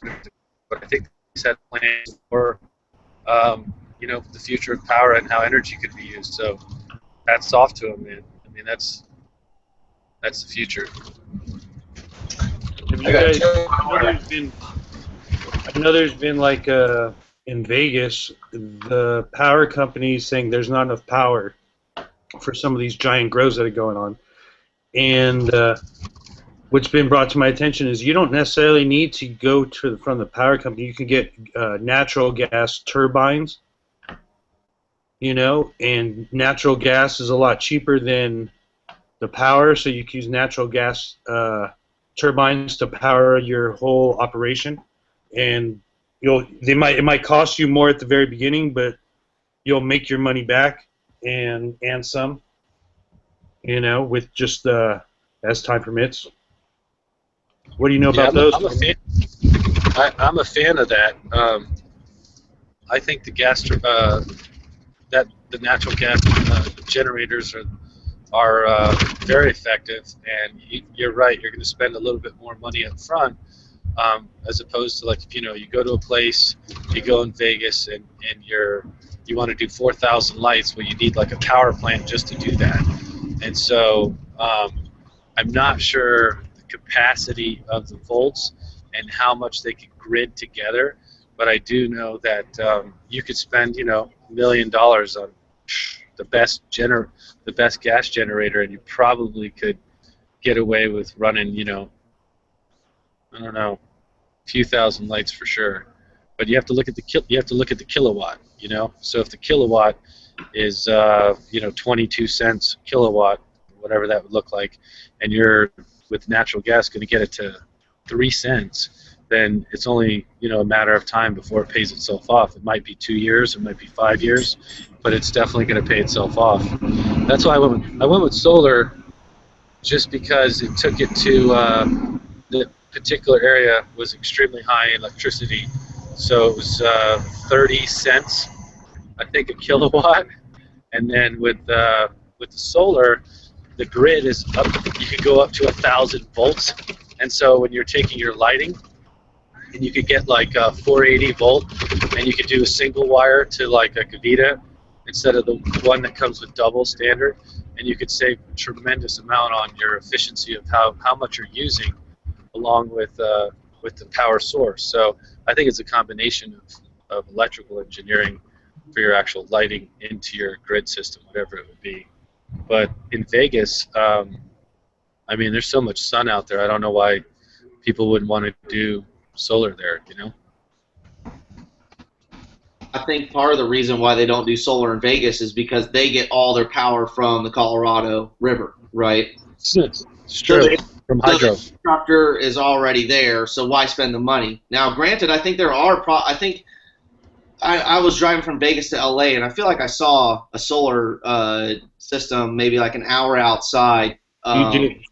Okay, that's right. But that's probably just to power that little area right there. Or so, the little group of casinos right there along California border where all the outlet malls are and stuff. And then the 480 volt, considerably more efficient in a lot of ways. Granted, you need to have a setup large enough to, require that efficiency, but I don't think that's the issue here, is it, Tony? No. Anytime you get over 300 lights starts. That's when it gets really. That's exactly.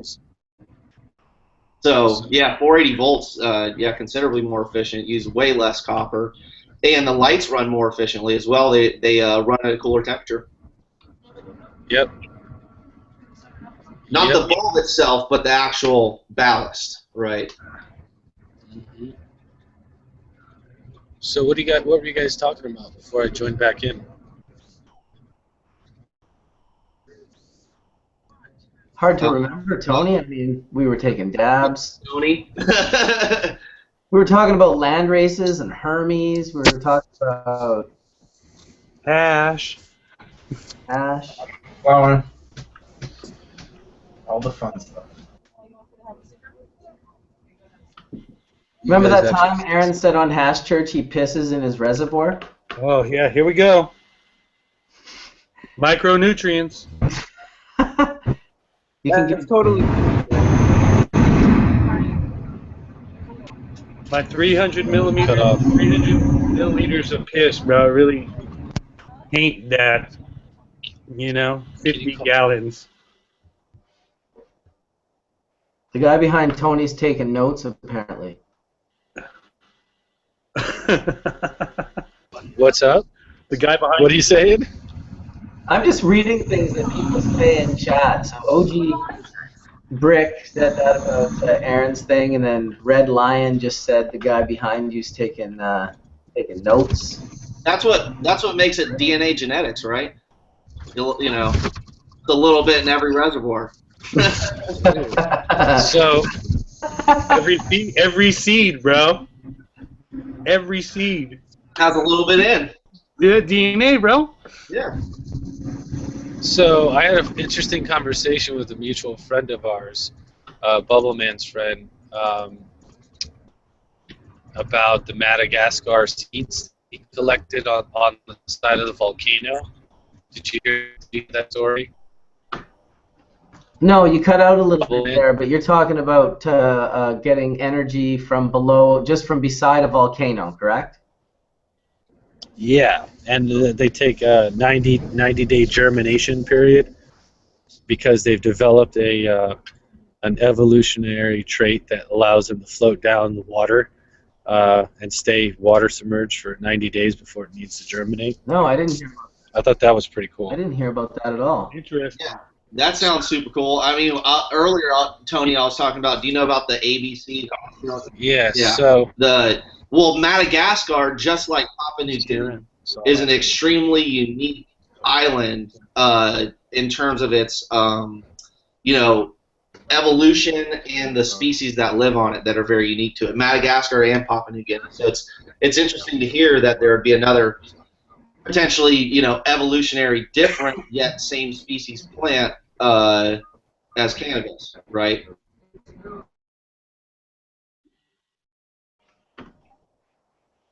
So it's got 90 days. On a bus going about, kind of broke up a little bit, probably because I'm on a bus that's going 4 miles an hour. Can you guys still hear me? Yes. I'll tell you. Try and see you. I think I'm losing everybody. Good. We can hear you.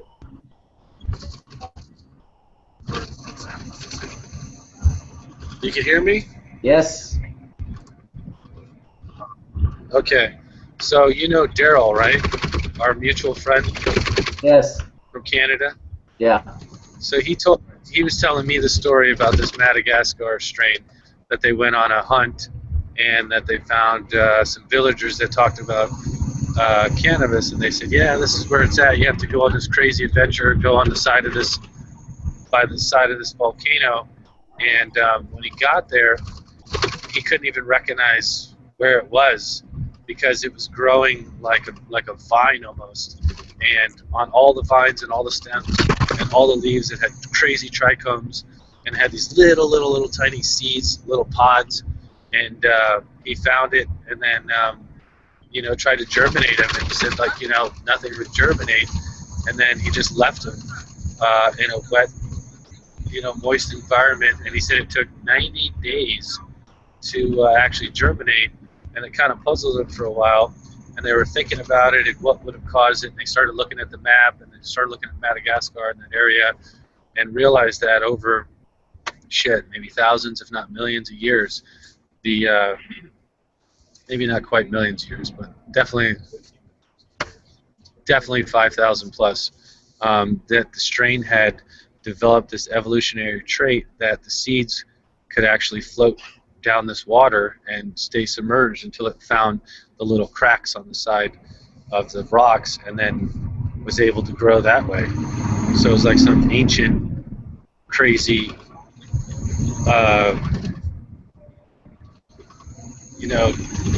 evolutionary type of strain that was able to adapt to that environment. So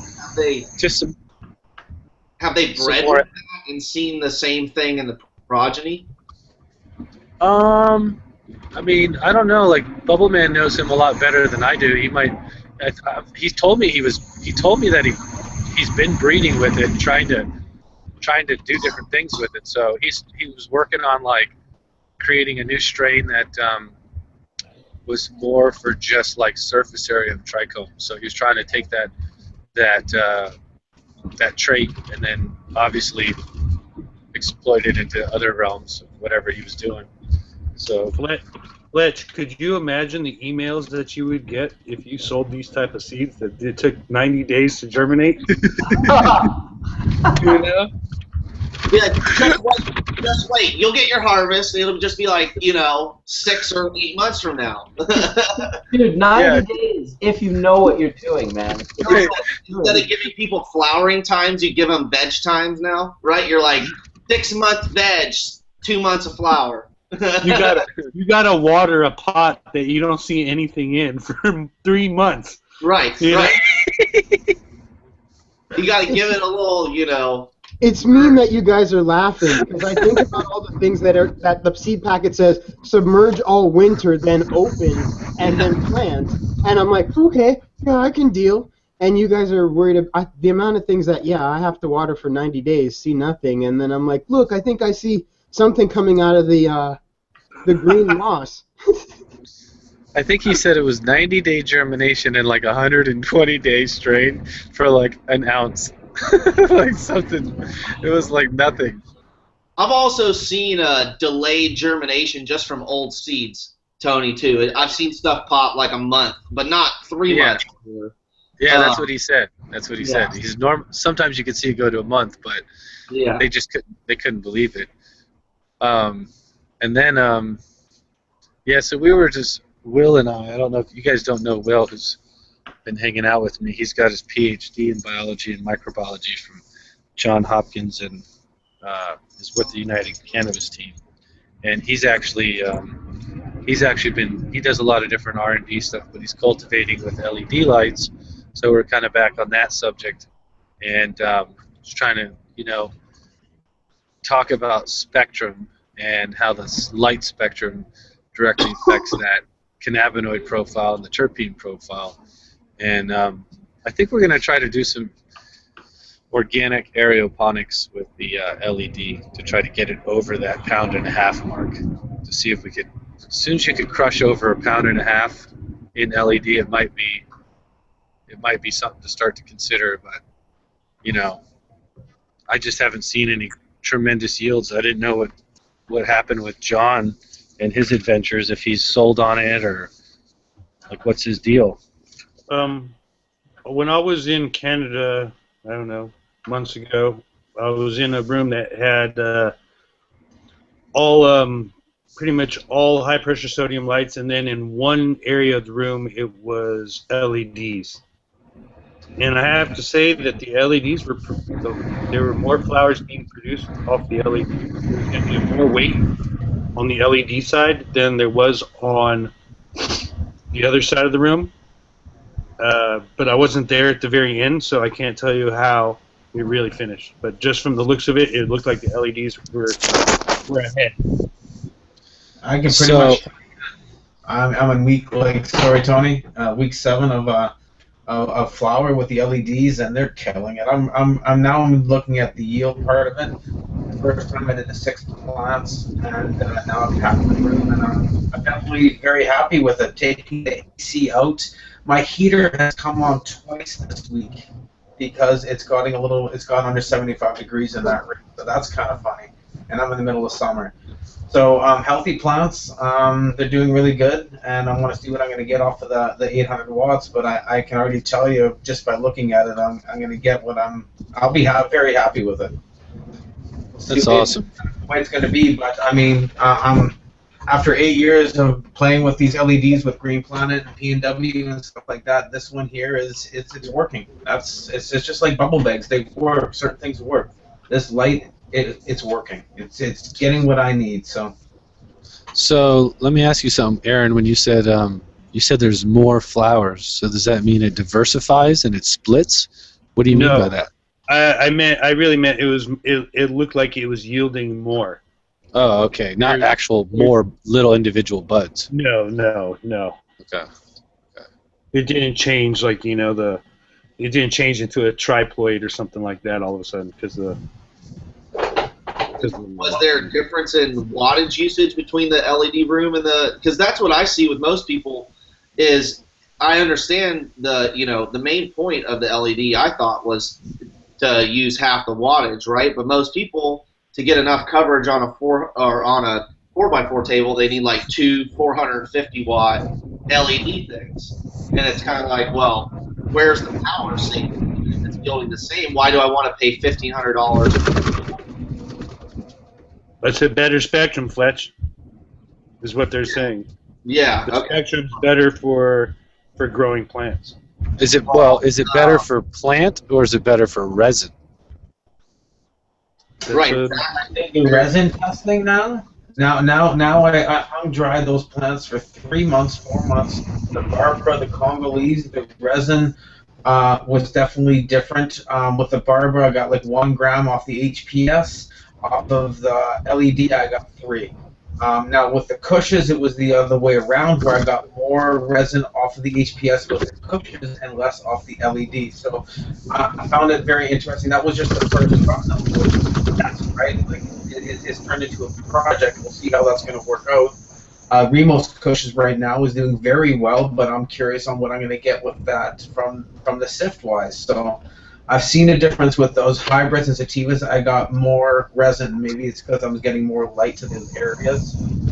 Well, I wonder if you're speeding up the process in the sativa category with the LEDs, since they take usually a lot longer, and maybe the LEDs is a better, I guess you'd say, delivery method of that spectrum, and exactly what it would do to get those heads. I don't know. That's interesting. So you're getting, because usually you said sift or you said in water, in bubble, that you got more on sativa than the Kush.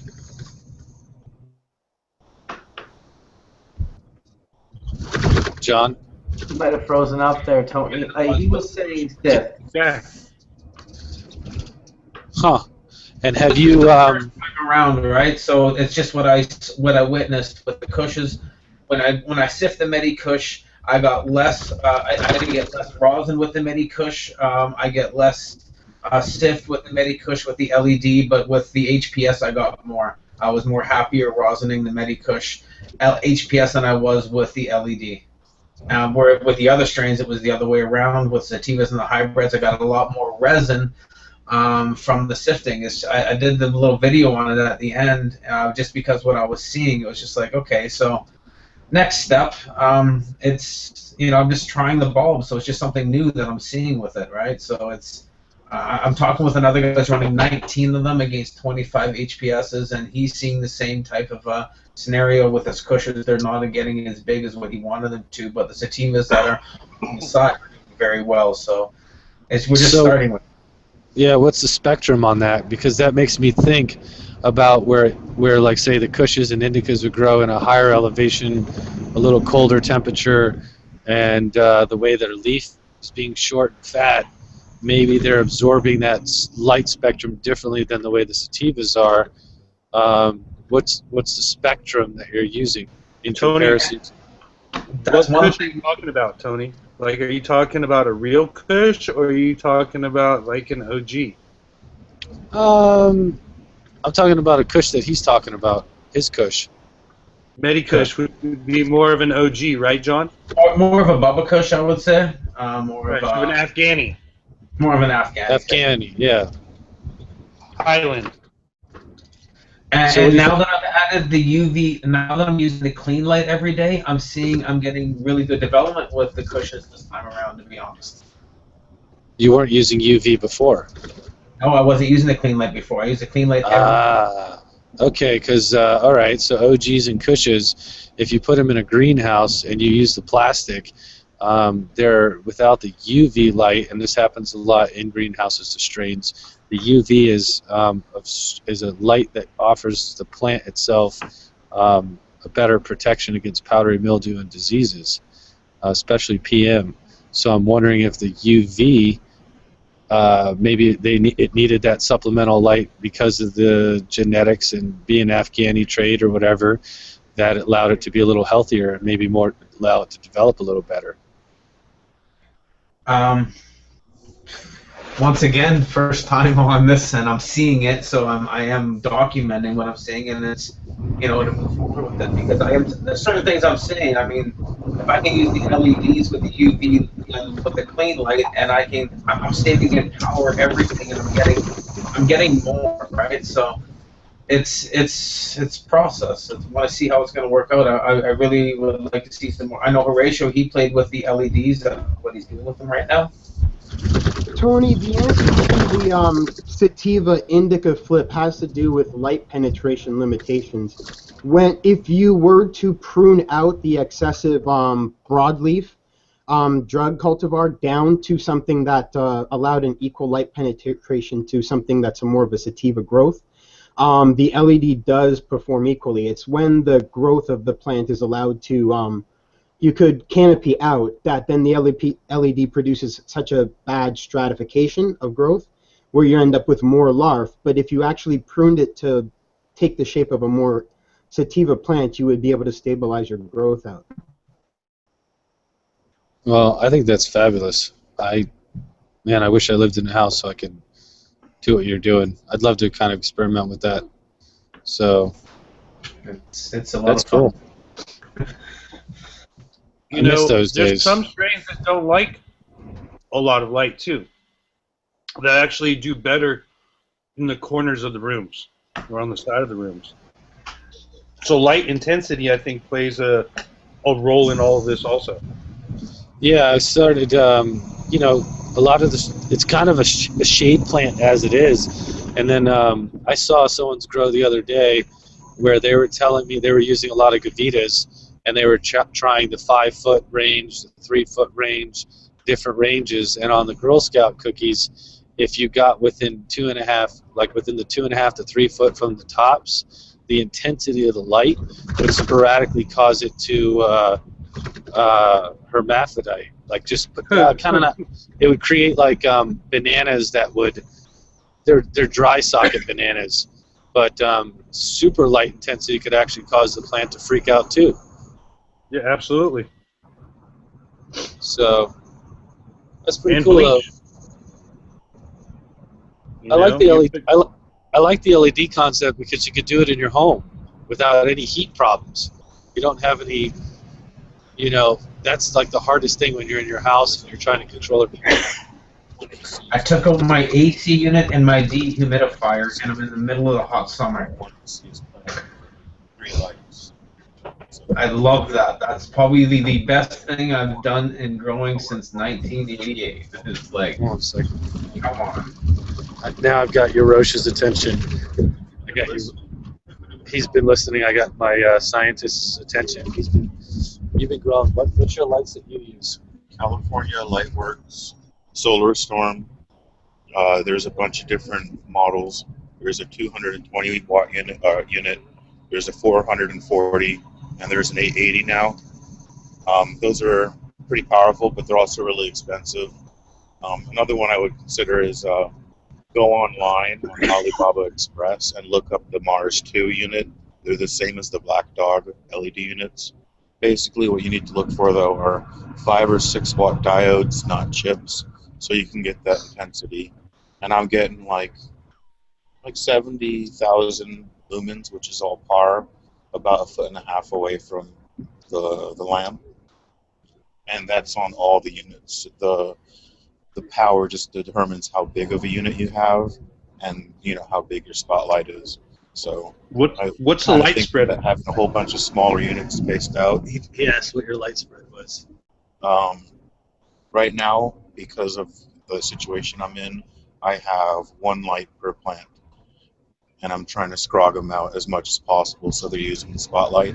You're using 800 though, right? They're getting way too much light.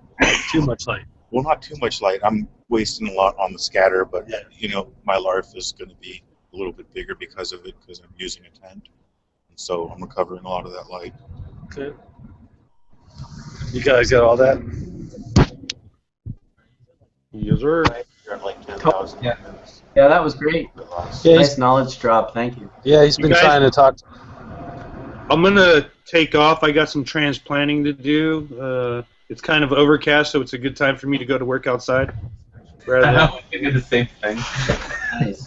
Thanks for coming in, Aaron. This one's got to get transplanted. Thanks for having me again, you guys. Yeah, John Transplanter, or else she's gonna keep pre-flowering on you. I'm doing it right after we get off of House Church. It's being transplanted. You guys have a blessed Sunday. Thank you for having me again, Mark. It was good chatting. Peace out. Yeah, man.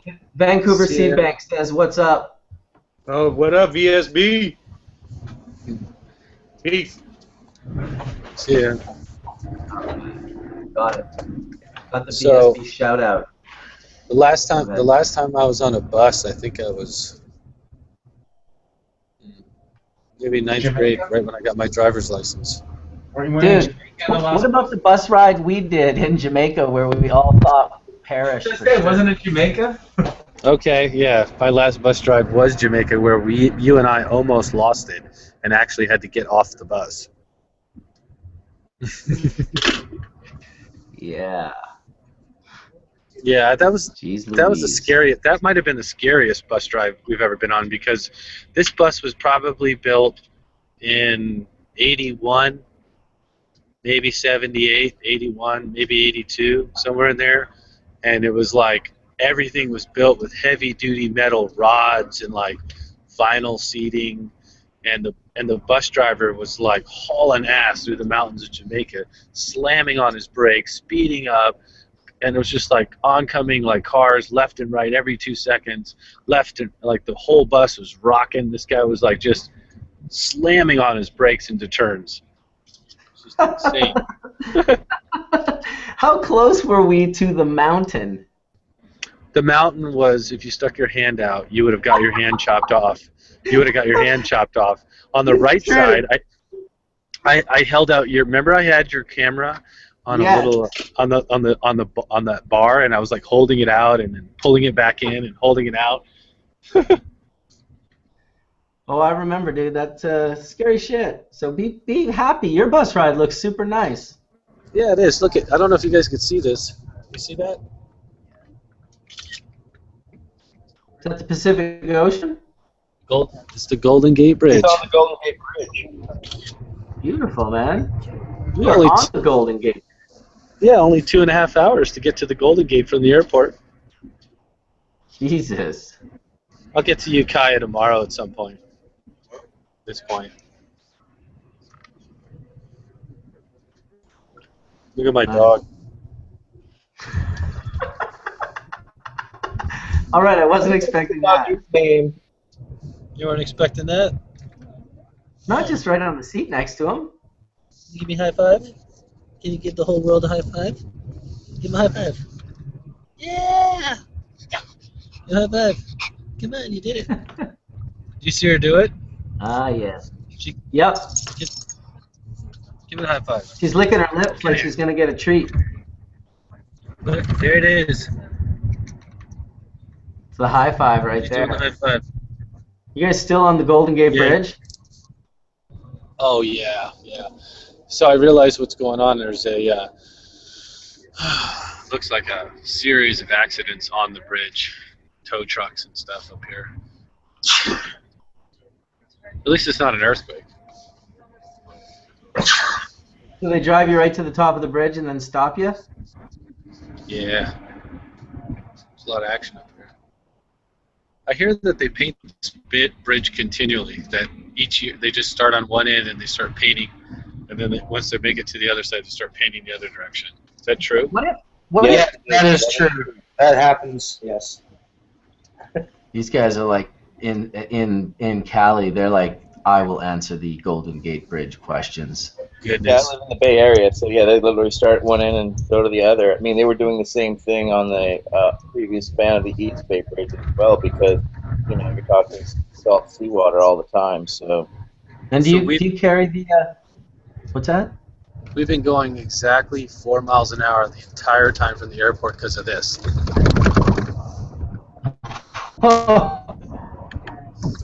Because of what this. Is it? Our bus doesn't want to pass him. It's a tow truck with a motorcycle on the back of it. Jesus.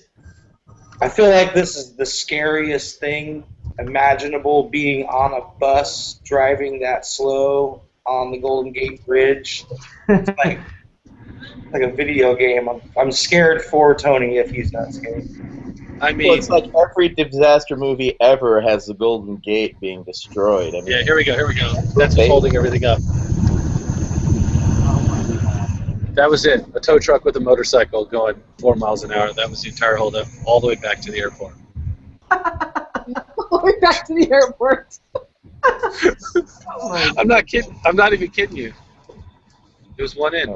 Flying to Oakland next time, it's much faster and cheaper. Yeah, flying to Oakland, bro. Get some Bizarre Brothers brain taffy and fucking be on your way. Yeah, why don't we fly to Oakland? Why are we flying into San Francisco? See, I gave up booking the tickets for obvious reasons, and I can't really complain because I made it to the general vicinity of the area and state in which I needed to be. But I definitely wouldn't have chose to leave Denver at 7:30 in the morning and get up at 5 a.m. You know, I would have rather just like fly closer to maybe just fly right into Oakland. I guess that would have been closer. Dude, is this your Madrid-Barcelona gaffe again? I thought you were heading north when you said Santa Rosa. I can't believe you're heading south. What do you mean? Well, you said you landed in Santa Rosa, and I'm like... No. I landed in San Francisco trying to get to Santa Rosa just to meet Ernie to then get in a car just to get to what's turkey bacon pesto panini. Oh, yeah.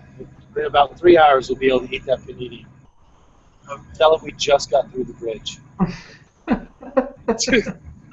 Ernie picked me up a panini. He thought I was gonna eat it, like, in 15 minutes. Just buying it now.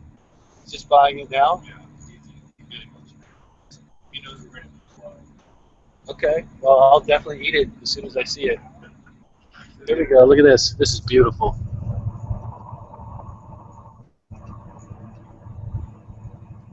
I don't know if you can see that. Looks good. Trying to welcome Cheryl back, but she's having a heck of a time. Are you there, Cheryl? So, I know the demo's been done on this building, and this processing, as the Canadians say it, processing, right? Americans say processing, Canadians say processing, right? Well, we're professionals. We're not professionals.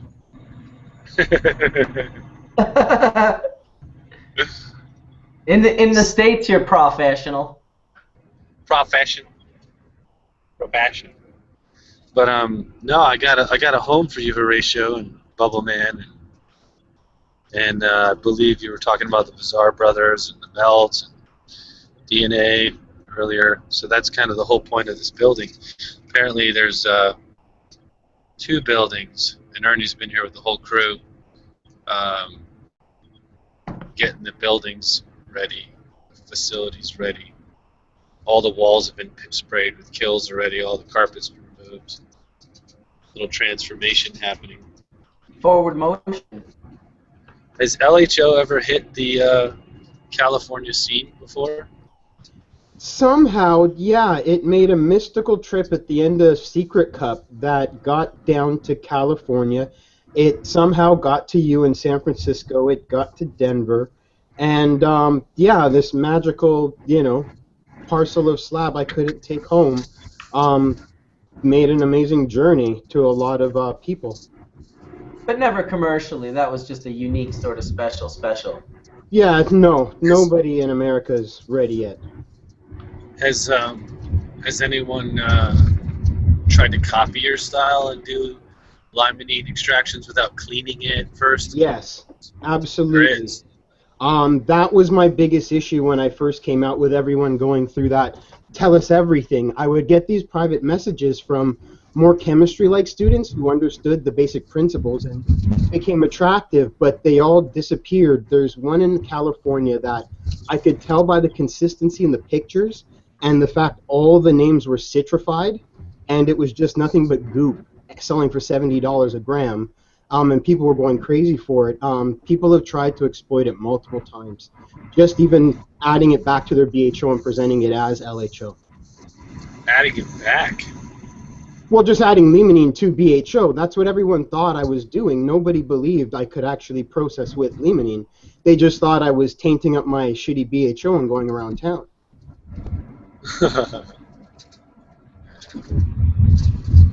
They just don't know. Time for rosin dabs. Rosin dabs on the bus. All right, Tony, pull out the mothership and show us what's real. All right. Oh my God. Just pulls up this huge torch. Well, I wish. Is there a bigger torch than the torch I roll with in Jamaica? No. There is. I think you have to have like a special license, and it's a backpack version of what you had. Jesus. That's dangerous. I damn near killed myself just with the one I had. I can't be a backpack one. That's like some Steve Bates shit. I have a question for you, Bubbleman. Since we're getting closer to Jamaica, but there's other things moving, getting closer in the United States. Have you ever had your own hash sold in a medical or commercial market yet?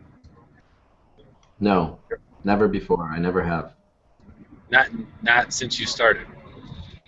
Nope, not since I started. It was never. It just, it's not like I didn't want to. It was just.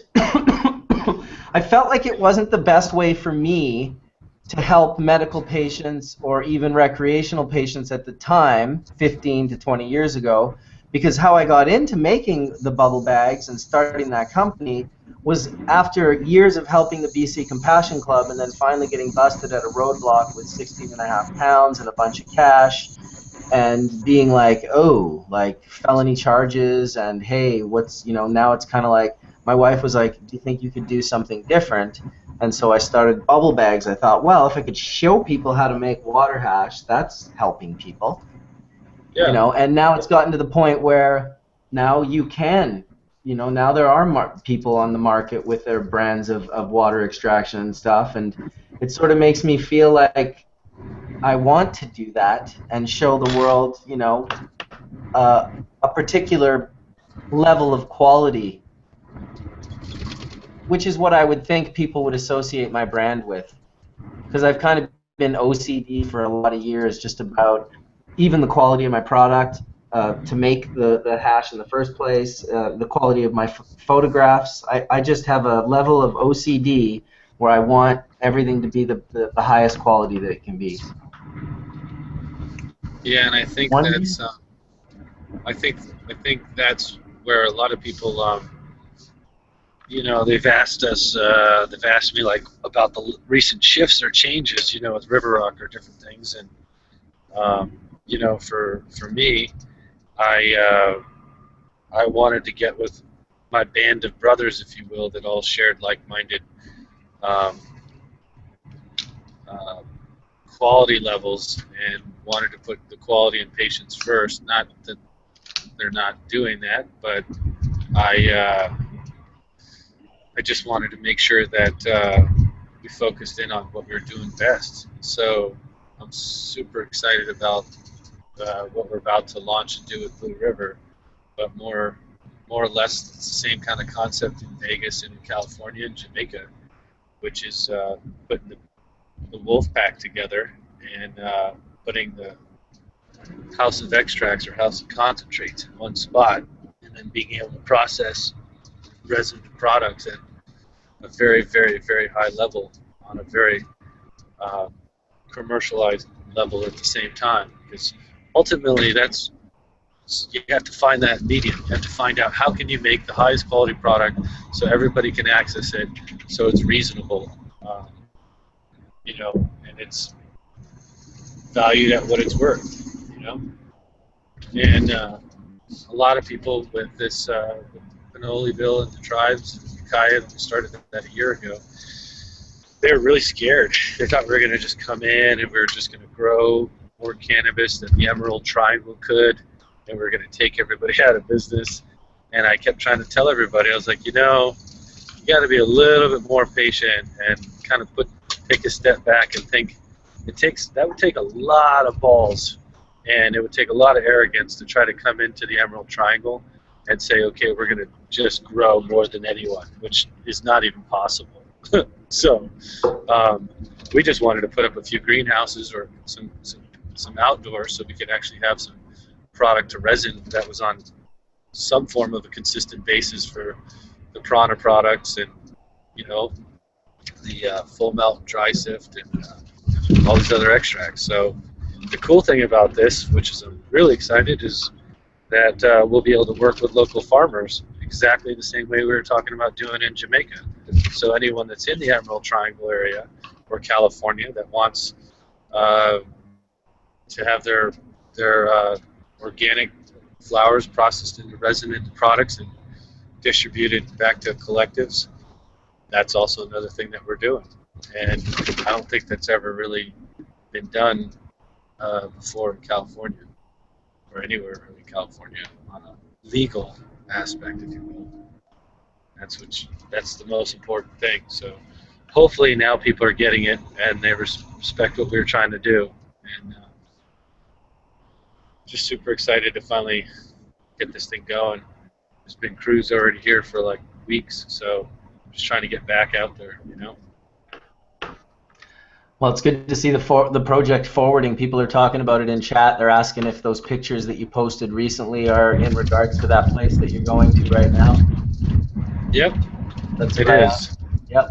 That was a week ago. So now the irrigation's in, and we've got you know, there's been greenhouses with like 6-foot plants that have been on standby with that are going into 400-gallon geopods, all organic.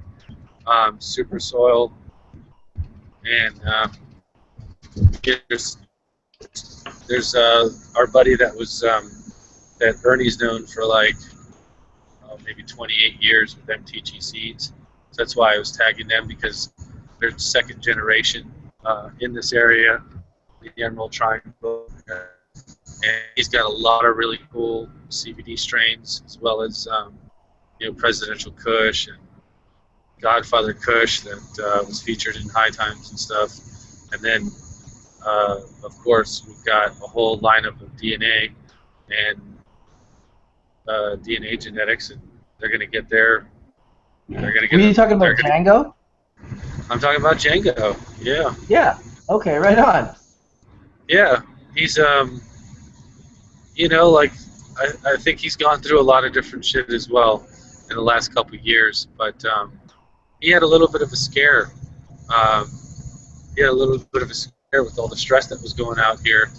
He had kind of a mild stroke, and this was like I think a year ago, and basically had a wake-up call. And thank God he's got a lot of CBD material, and he's got the CBD candy kush, he's got the CBD diesel, the turbo diesel, and been visiting him and trying some of his extracts that he's got with Vern Phillips. I'm sure you guys all know who he is. He's got, Yeah. man, let me tell you, his CBD extract with Vern is unbelievable. It's absolutely unbelievable. It's really good. But so Django's out there, and then we're setting up with DNA Genetics, and they're going to actually have a home and a launch, and I'm super excited about that too. So we're just working everything out, and then eventually we're going to have, we're talking about having basically a genetics clone bar in that area. So same thing we're talking about doing in Jamaica. We're just going to have a plethora of different kinds of genetics and strains to be able to get out to the farmers and everybody. Because ultimately you want to give them the strains that you want to extract. If you have a Gorilla 4 and it's pulling 30% THC and 20% yields, and somebody has like a Gorilla 11 or a different type of Gorilla Glue, and it doesn't pull the same, wouldn't you want to give that strain to that person to cultivate that out, so when they come back to you and they're like, hey, look what I've harvested, you process that into rosin or full melt or dry sift, and they trust your process, they trust your brand. They either want to have their own products or they want to put their product into your products. So,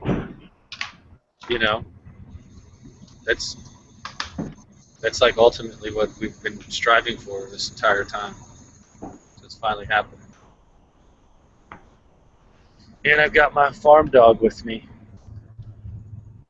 And you got your farm dog with you. Awesome. She's a character, dude. I'm going in to shoot a photo. We're going to shoot it. Shooting some rosin. I can get my popcorn. Might need to go change the batteries, though. I might not have enough. So what do you think, Horatio?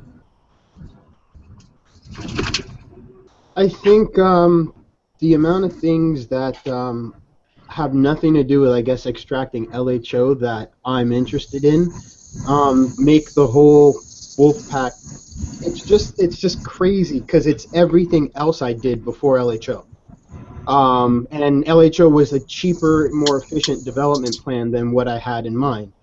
But the reason why I'd be really stoked is because of how many levels it puts together and how many interactions we get to do, even just being able to reform the tribal land to be more efficient by setting the example of the greenhouses we put in.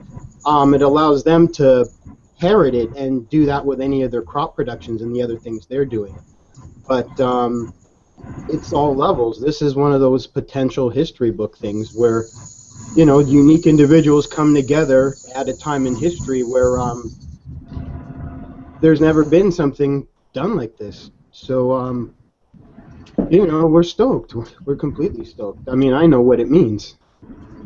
Yeah, I mean, a lot of people, like, they, on the outside, I think, especially when you're maybe on the shareholder side and you're not in the industry, and you looked at our company and you're like, oh, maybe it's a company to invest in or not, and they did or they didn't, and you're like, wonder why something like that might take a long time, or anything. And that's every time we come together in any project, that's the first thing like I always say is, like, look, every territory is different, every project's different, and the most important thing you can do is prepare yourself for above board transparency and compliance, ordinances, follow the rules.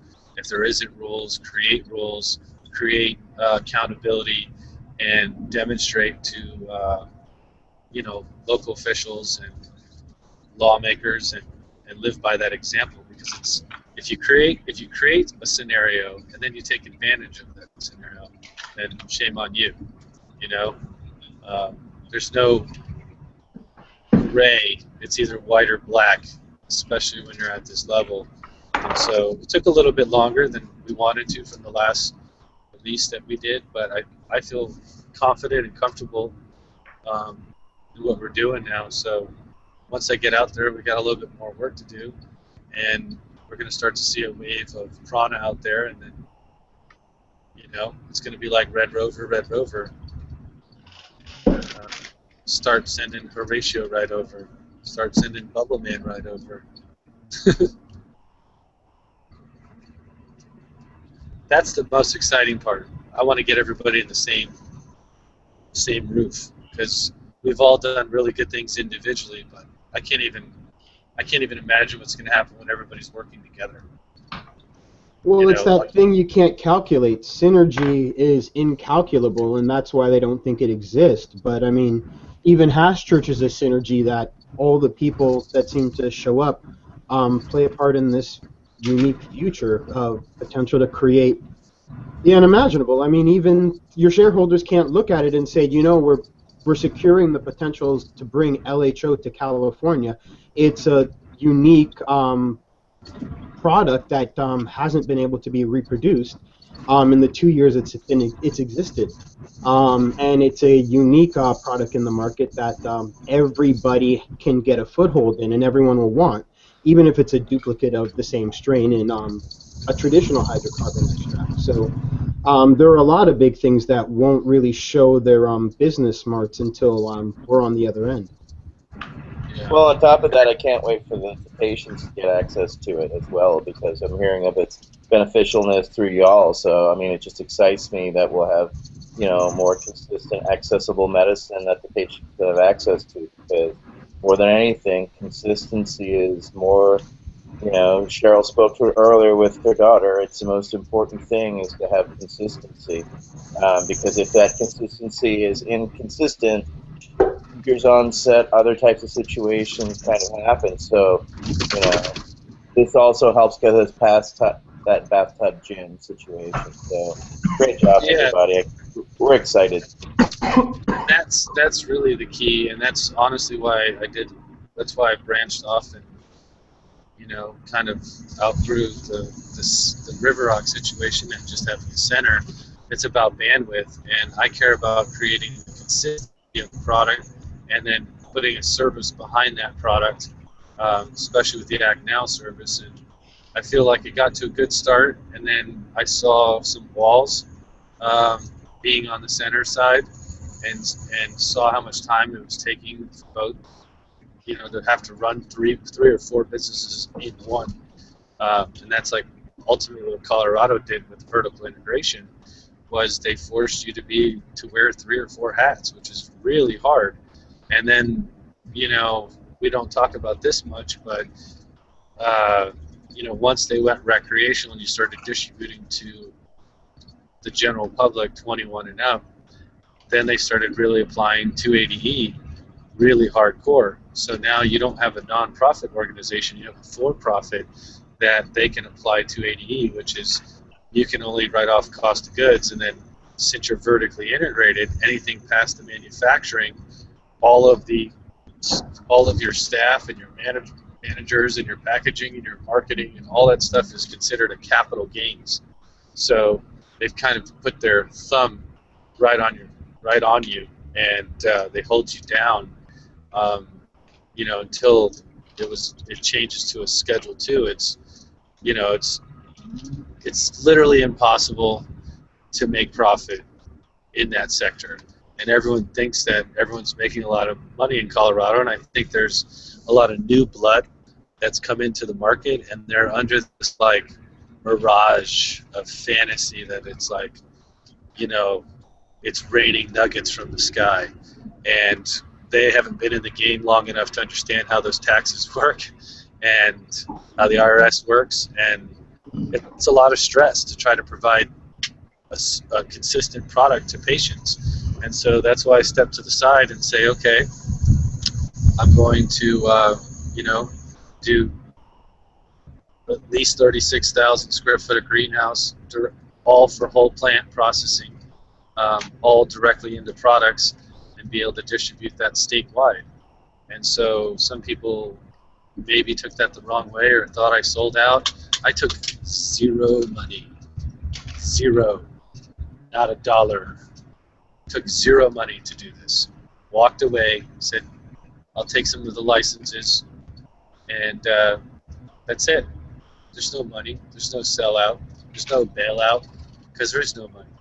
It's just about taking your licenses, go hang your hat somewhere, go do what you do really, really well, and try to provide for that. And so that stress is gone now, and we're underway with that, and that's what we're doing here in California. So when I see Etienne, your center, or your collective, you know, I'd love to be able to go in there. You know, I may take my time, but when I finally get there, it's not like, hey, here's the first run of product on your shelf to sell out of. Here's your first. Here's how we can stock you. Here's your restocking dates.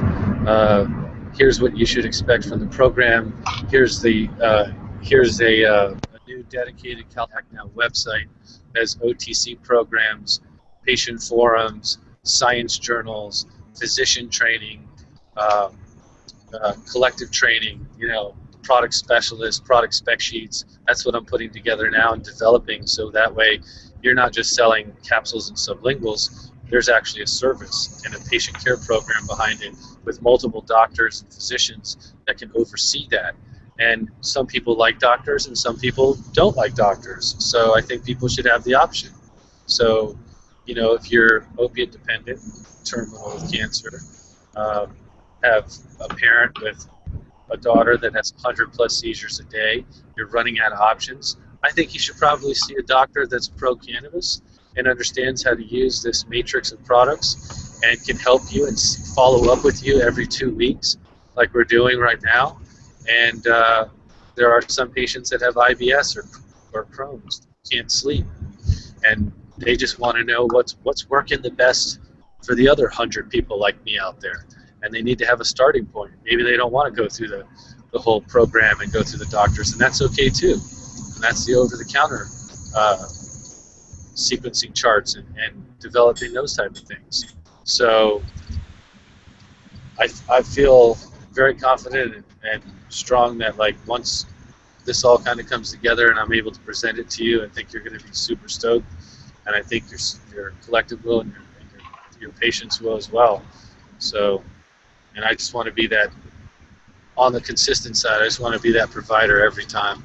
You know, it's like, hey, I need to have a re-up on Monday, not 2 weeks from Monday, not 3 weeks from that day, and to be able to offer you more than just that. Say, you know, there's a catalog here. You want Bubbleman's dry cyst, full melt, you want trichome heavy, you want LHO, you want live resin, you want genetics, you want through and through branded products, DNA, you know, it'll all be there, and it just takes a long time to put all of it together. On top of that, my patients, and I open up my patient base to, you know, studies. So with your doctors, we'll be happy to do coinciding studies and helping in any way that we can. But to talk on something you said prior, I also belong to the National Cannabis Industry Association. I'm on the board here in the United States because we are working to change 280E. And so what we've done, we're now a collective of 900 businesses, ancillary as well as dispensaries from around the country. So what we're doing is combining our resources to pay Capitol Hill so that we can actually have a couple lobbyists on the Hill that are actually talking things and making things forward there. In the aspect of your medicine, I mean, our patients have been waiting. I mean, they're not on top of that, you know, beyond excited to have access. Because Horatio, people are hearing here, and they're coming to me, and they're saying, hey, where is this lemonade? And we're not here yet, sorry. Have to have patience, and, you know, they hear from you guys, and they hear the effects, and, you know, that's the reality, is where is it now? And not only that, where is it tomorrow? And if it works, where is it next week? And that's the reality. That's the thing.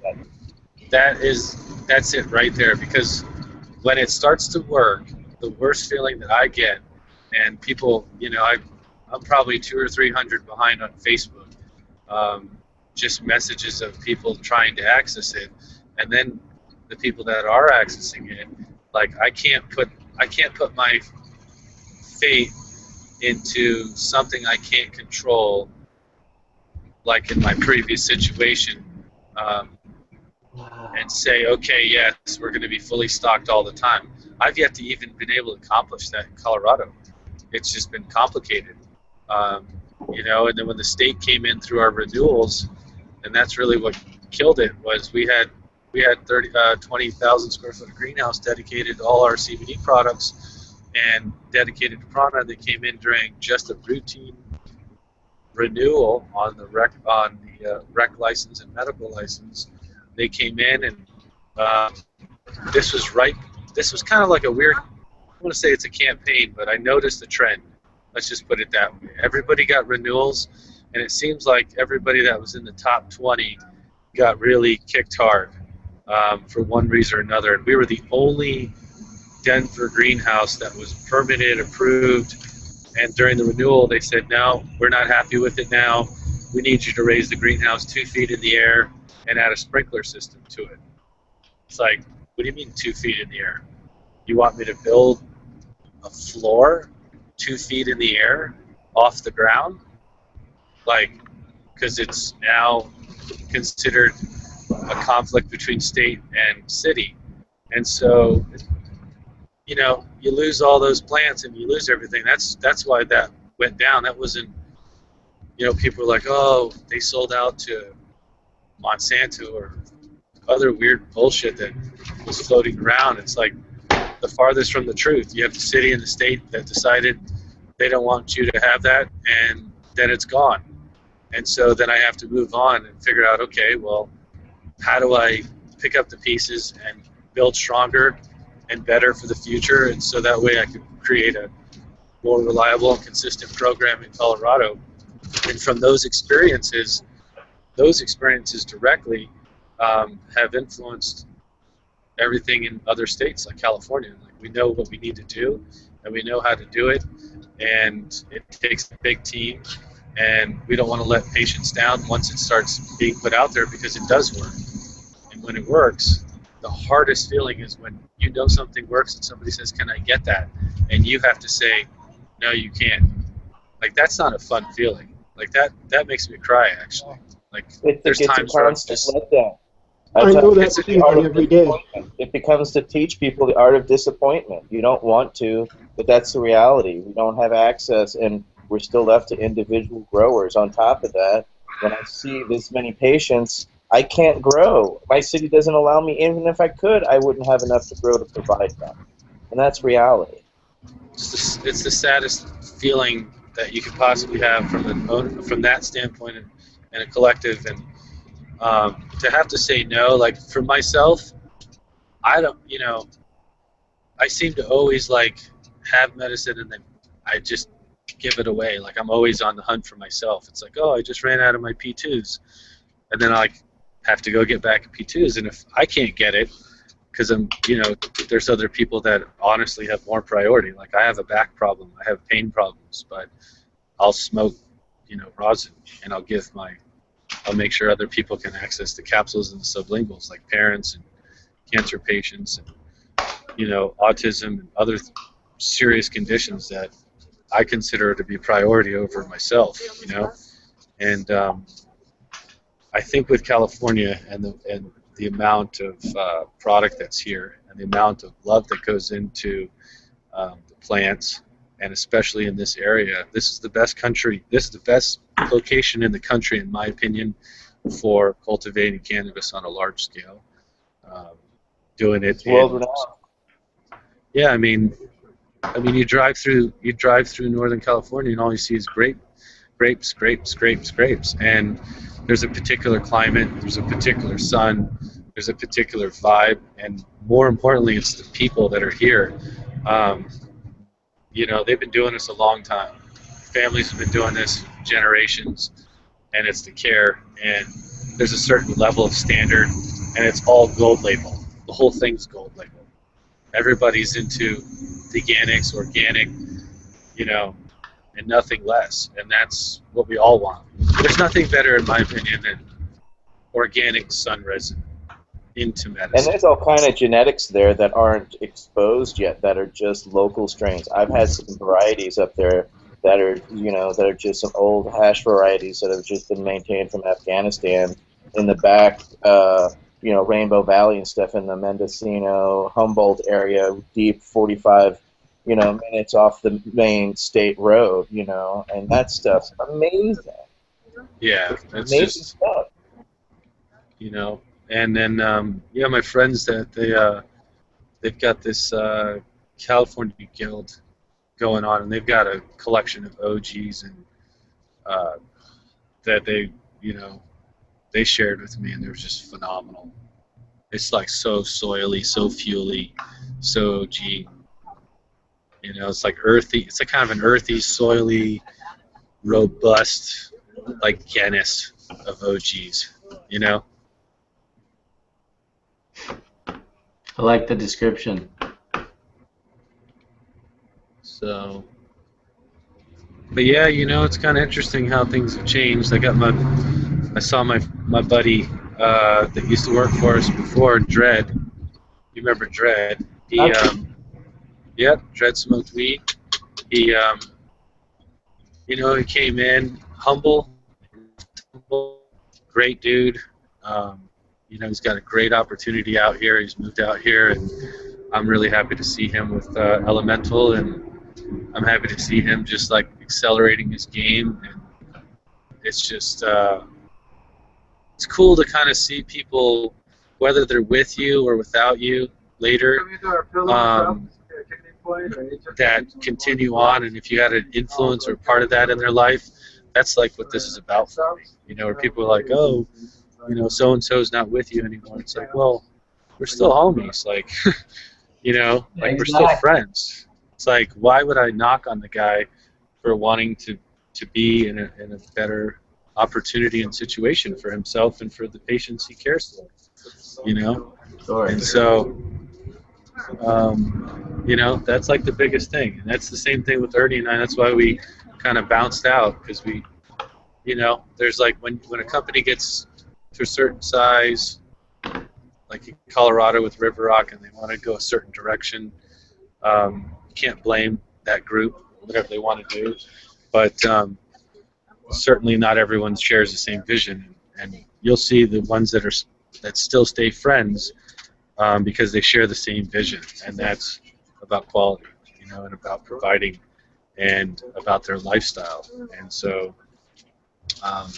now Dread and Elemental have a ton of fresh frozen product coming down, and I think the melts will be able to like touch that. And there's a couple strains that they got from us. They got some Gorilla Glue. I think they got some Banner. They've got a bunch of different really good strains, but it's kind of funny how it's like the relationships that you keep in the industry are the most important, because they always come around. They always circle back. So don't ever burn a bridge. Well, and really even a better way to say it is just be real. True. Just be real. On that note, I'm going to take a rip of this rosin. I photographed this about, over the last 5 to 10 minutes while Tony was discussing some things. What is the varietal? The varietal was a dry sift. I made it with this dry sift, which is like it's cushy, but not like what we see in Vancouver now is cushy, but the old school hash plant kush sort of taste. So this was dry sift that I cleaned up. It wasn't gonna block some of that sun. It wasn't the super cleanest stuff. Very nice. But one thing that could surprise you about this dry sift, although it looks grainy. See if I can get it to focus again. There we go. Yeah, I can see it. Beautiful. So little pieces might fall off, but there's a piece. For the most part, it's sticky and sort of not the quality that you'd want to put on your nail, but to wrap into this real quick, which I photographed this as well with my macro lens, and then give it a quick squeeze onto the parchment paper as we've discussed a gazillion times in Hash Church.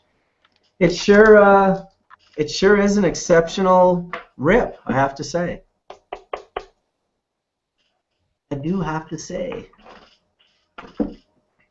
So I'm going to share those photographs of this because they were, at least one of them was really a good one. And I'll put those in the Hash Church group on Facebook.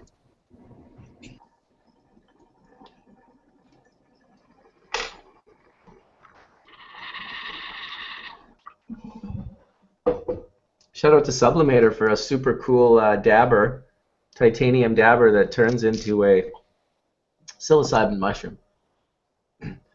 Nice. You can actually eat this. No, you can't.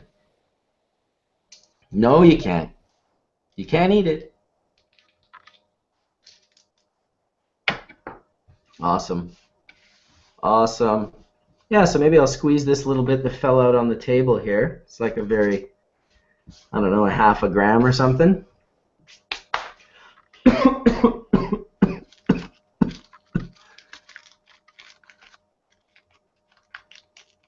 This thing still probably has some squeeze left in it. Just making hash pucks there. That's pucking beautiful. That's pucking not too bad, eh? Etienne with the pun. Well placed pun, I'll say, my friend. Well placed pun.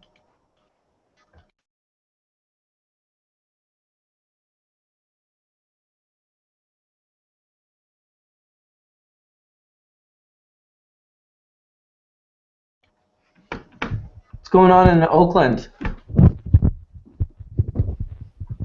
I'm just trying to follow along with the YouTube chat at the same time as the room here. I don't know how you do it, man. And you're doing Facebook at the same time. You're a machine, Mark. What's up, Space? How you doing, buddy?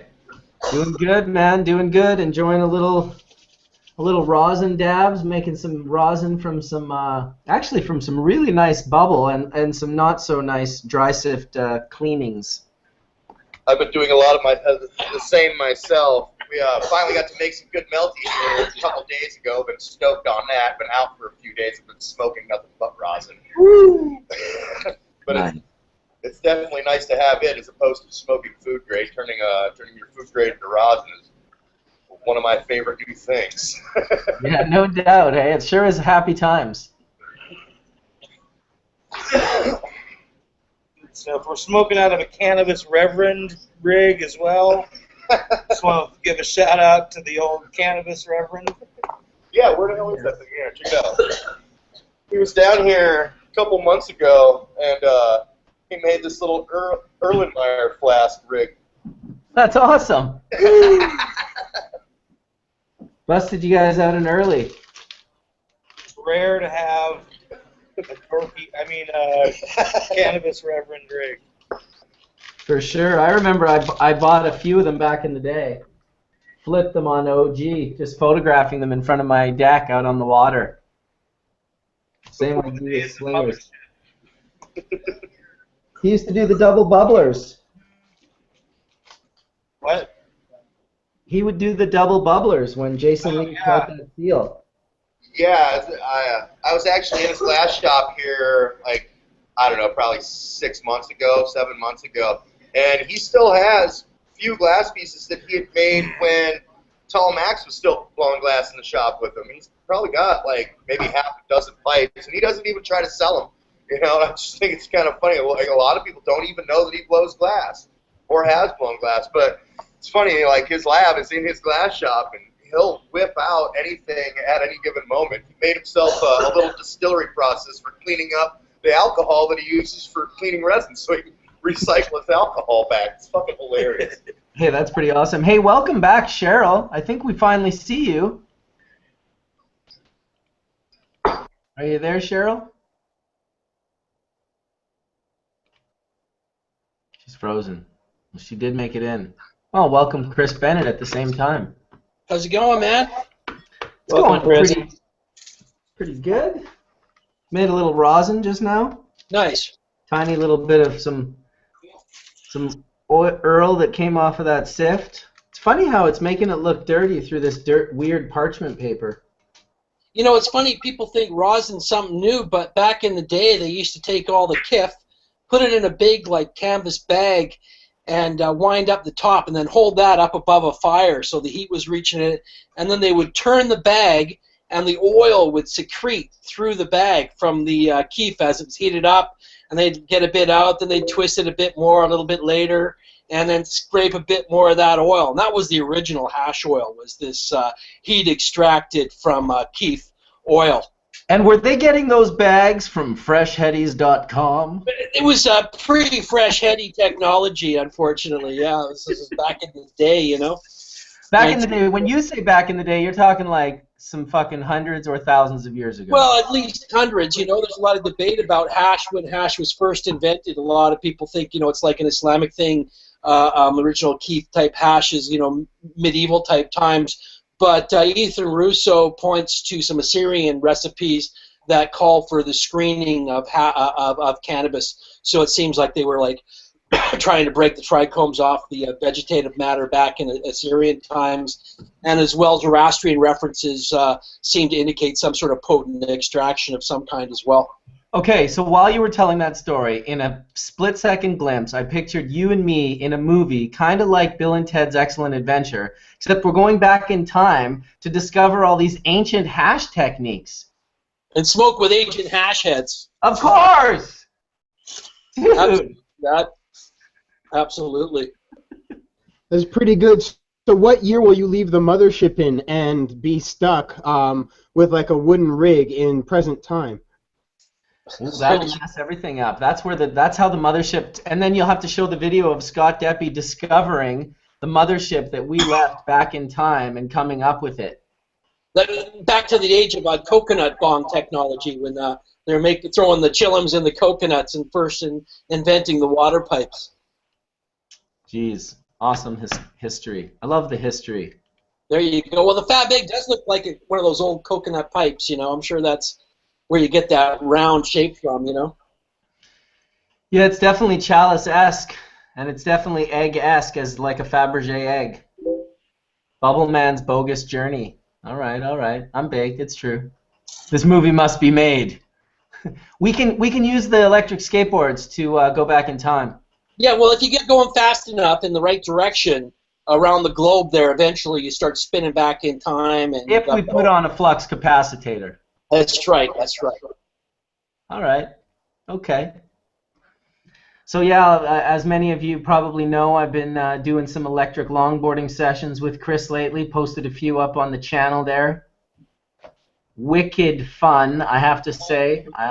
I think every stoner in the stoner universe wants one of those things now, you know what I mean? I look at all the comments on there, and it's like, yeah, I bet next time we go to the Cannabis Cup or something like that, there'll be all these dudes there with their electric boards hopping between venues, you know? It's like the technology's here now, you know? We just need the hemp fiber boards, you know, and then we're ready to rock.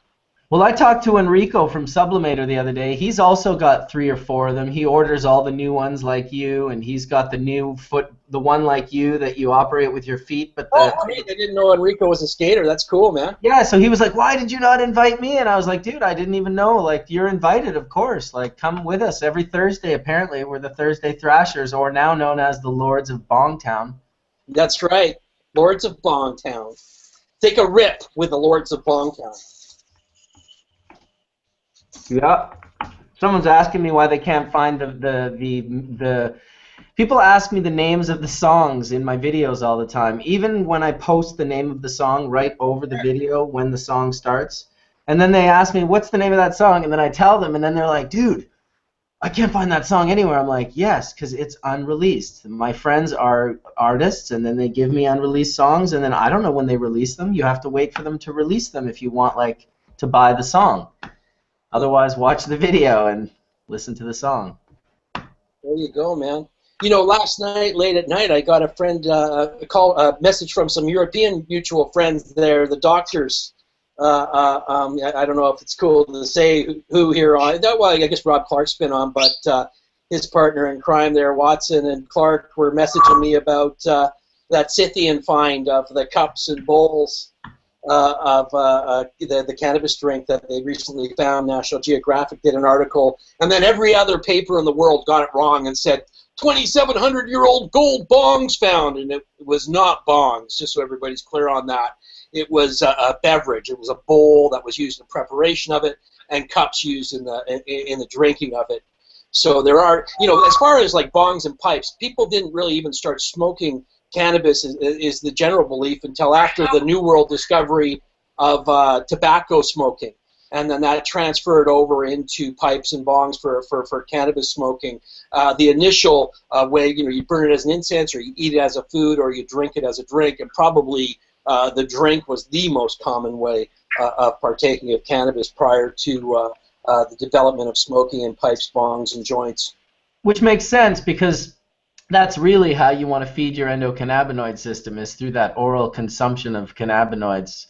I don't think you get the full medicinal value unless you're ingesting it, Yeah, to certain degrees. I had a question for you. So what about natives and as far as the tribes are concerned, when they were first introduced to tobacco, they claimed they'd already been smoking cannabis, and there's even descriptions of sometimes seeds being stuck in bowls and firing off and things like that in their literature. What's your take on that? You'd have to point me to some text, because I've been through a lot of material and read a lot of books on the history of smoking. There's like definitely carbonized cannabis that was burnt, but it was burnt in a bowl, and then the fumes were captured inside a tent or a cave, right? But as far as like evidence of actual pipes, there's this one disputed find in Ethiopia of a Chilim-type pipe that dates back to the 14th century, according to the archaeologist Vandermeer, who made the discovery in a cave in Africa. And that would predate the tobacco smoking utensil, right? You know what I mean? But there's dispute about that, because it's just this one archaeological find, and the flexibility of carbon dating, it's disputable. It's not such solid thing. You know what I mean? It may be evidence of New World discovery. I hate to call it New World. You know what I mean? There's people living here somehow because Europeans discovered it becomes a new world. European occupation. Not even pre-European, because there's Vikings and shit as well. But okay, pre-Columbus evidence of cannabis smoking. I'm not opposed to it, right? You know what I mean? It'd be great. I'd love to see some pipes and stuff like that.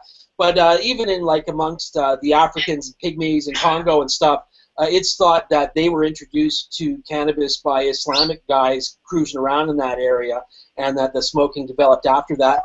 But who knows? Maybe new archaeological evidence will appear and put all that to rest. It's a pretty simple invention. There's no North American documentation of any kind of cannabis pre-Columbus that I know of. There's these claims of it's like these Egyptian mummies that have there's a claim of evidence of coca and tobacco in these Egyptian mummies, and there's a similar claim of I think some Aztec mummies that have evidence of cannabis in their bodies. But in both cases, these could be other substances that have broke down over time, and they're only looking for markers for these things, and other things can leave evidence of these chemical markers in the body, right? So it may be something else that is broken down over time, maybe even like endogenous endocannabinoids somehow can, in a mummy or something like that, could give evidence of. So it's kind of disputable. There was claims by some early explorers that they saw hemp, but these are like just botanical people that weren't properly trained botanists. They may or may not have gotten it right. But the general view is that cannabis and hemp came to the North America and South America with Europeans. And there's not any really good archaeological evidence to dispute that I'm aware of. So is that also because, if you look at, when you say pre-Columbus, it's, we have an influence on what our history and our history books are written. So yes. It'd be interesting. So what I'll do in my adventures, since there's like 8 to 10 different tribes, I guess, throughout the country we're talking with, is I'm going to start trying to find some literature, see if I can find anything. Yeah, yeah. Well, the Vikings came, and we know the Vikings were right into cannabis. You know what I mean? Yeah. A couple of discoveries. You know, so it's hard to believe that those Vikings, especially being ship-bearing people, you need like hemp for cloth and for caulking boats, cloth for sails and stuff like that.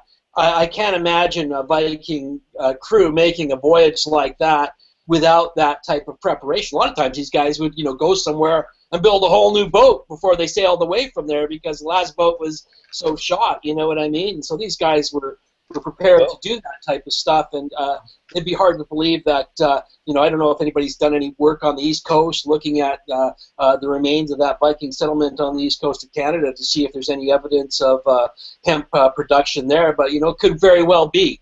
But probably not to the point that it's spread right across North America.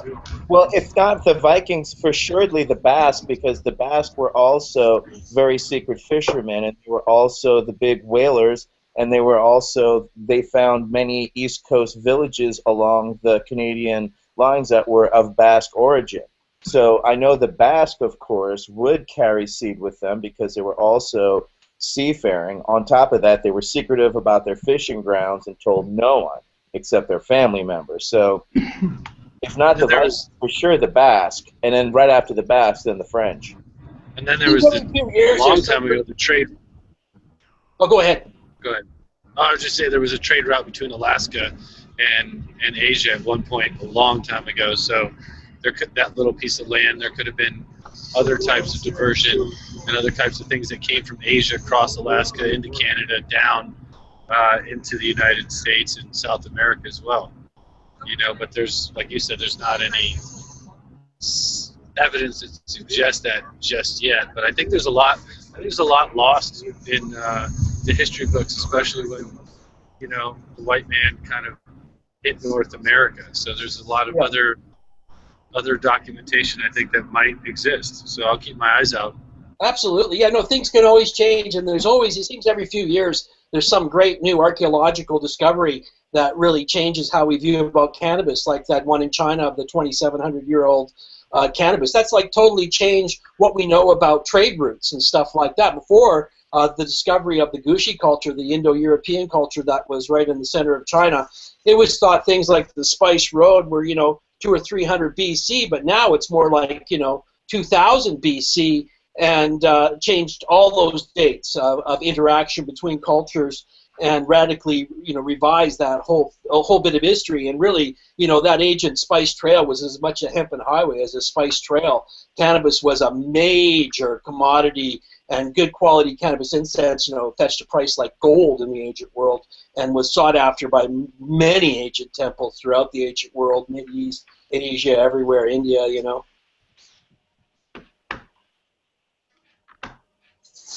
Well, I can tell you those same terpenes are just as valuable as gold now and just as sought after, so... I'm sure.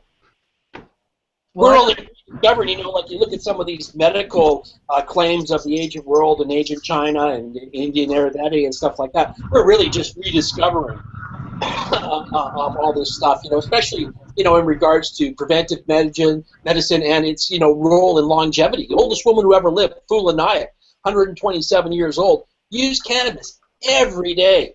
U.S. government holds a patent on cannabis for its antioxidant qualities. Ancient Chinese Taoists considered cannabis one of the superior medicines for longevity. Likewise, in a lot of Indian literature, cannabis is looked at as this, you know, major tool for longevities by yogis and stuff. So, you know, we're just kind of tapping into it, you know what I mean? And, you know, just from self-observation, it seems like anybody I know who's just kind of ahead, uses a lot of cannabis, doesn't drink alcohol or smoke cigarettes, is really like surpassing their compatriots of their age group that smoke and drink and don't eat healthy and stuff like that. And it is a longevity substance, you know what I mean? I feel really good, man. And I'm like going to be 53 this summer, you know, and here I am, you know, me and Bubbleman out ripping the skateboards and stuff still. So, you know, it's like, it keeps you young. It does kind of keep your body going and everything like that. and it is a preventive medicine. You know what I mean? It's going to be the major role for cannabis, I think, is going to be in extending the boomers' lives. You know what I mean? You go to these medical clubs here in Vancouver, and there are a lot of old people coming in and buying cannabis medicine, and it is like the medicine for old people. For sure. It definitely is. I agree with everything you said, and enjoyed the skateboarding. Hella. Absolutely, man. Baby boomers are old people now. That's the reality. 50 is the new 30. And cannabis 50 is still 50, sorry. There's my coffin bird.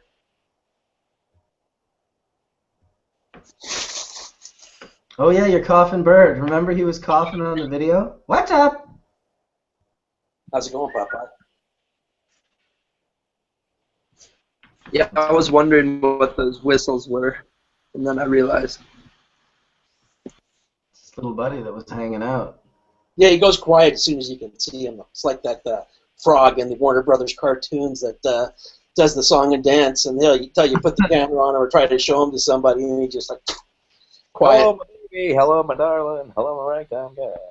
I'm picturing it. I'm picturing it. Oh yeah, pictures. I was moving pictures. Forgot about that. Is Tony still on the bus?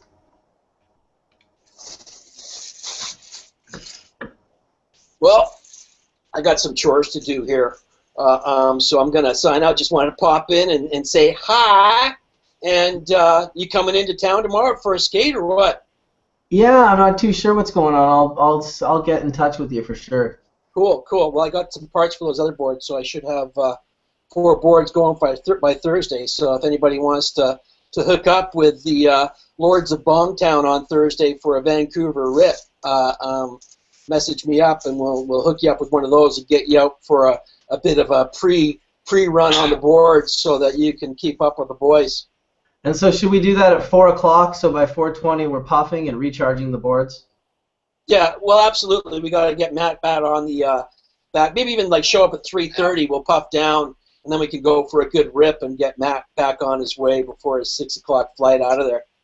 Nice, excellent. I want to finish. I want to ride right to his plane and say goodbye to him. Sure, sounds good, man. We could plan a trip like that. We'll avoid the rubber mats. We'll avoid the rubber mats, man. No road rash. Awesome, dude. Well, thanks for coming in, Chris. Much appreciated. Okay, cheers. Take care, guys. God bless.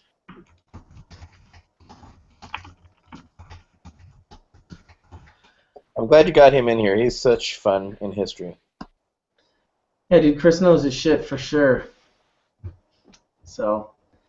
I really, really appreciate his history knowledge. It's like so inspiring to see how this medicine we use is a historical, meditative, equilibrating force for humanity, and it's been suppressed in our history and suppressed in our mainstream culture.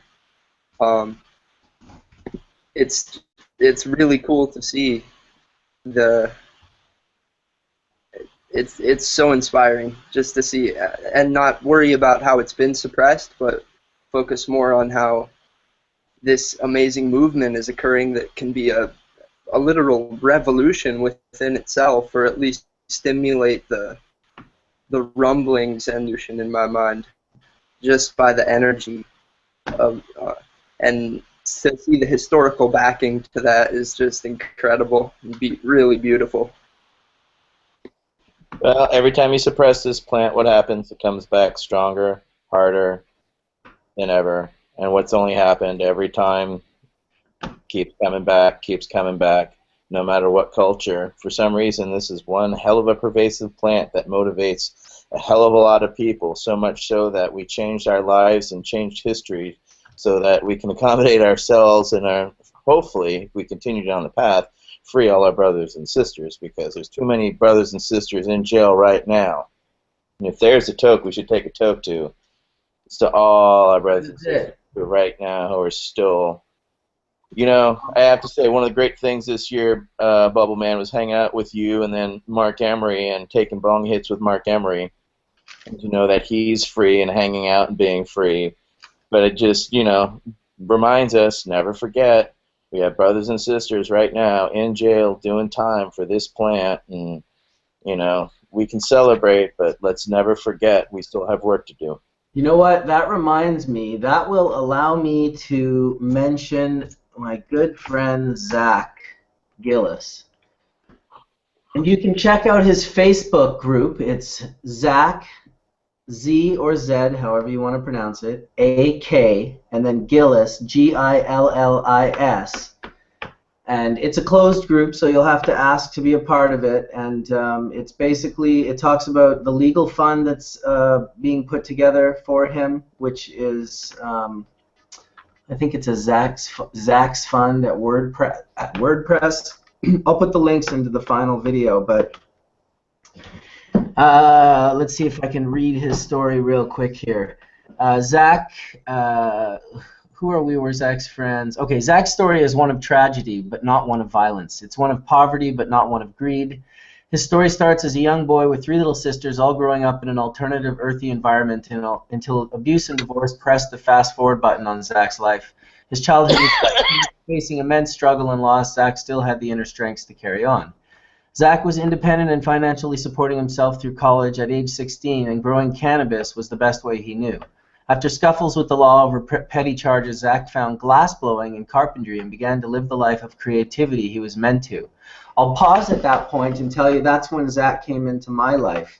I met Zach in 1995 on Fish Tour, either in Bosemont or Spokane. I can't remember which spot, but he had just had, the cops just took a case of his glass, and I think they were smashing it, or yeah, I'm pretty sure they were smashing it, and that's when I met him, and I felt this kind of connection to him. He had another friend with him there, and I had a friend with me, and it was kind of wintry and snowy, and they were going to follow us back because they were disenchanted with how they got treated in this particular state. They were going to come check us out in Canada, and I was telling them how we just got a license to grow hemp, so we have fields of hemp, and we've got this store, and we've got, we could build a glass blowing place, basically, I said. And so he lost us in a snowstorm, and I wasn't to see Zach again for 3 more years. And so a unique part of this story is that in that same year, in 1995, I met a glassblower that I didn't know because he wasn't really a glassblower yet. He had just gotten out of film school from Ithaca, and he would eventually go by the name Marble Slinger. And so I met both of them in 1995, and then not knowingly, I never saw either of them again for about 3 years. There was a third guy, but he doesn't really fit into the story other than the fact I also met him in 95 in Amsterdam, didn't see either of these guys for 3 years, and then saw them all 3 years later within like a couple of months. And how that happened was by being picked up hitchhiking.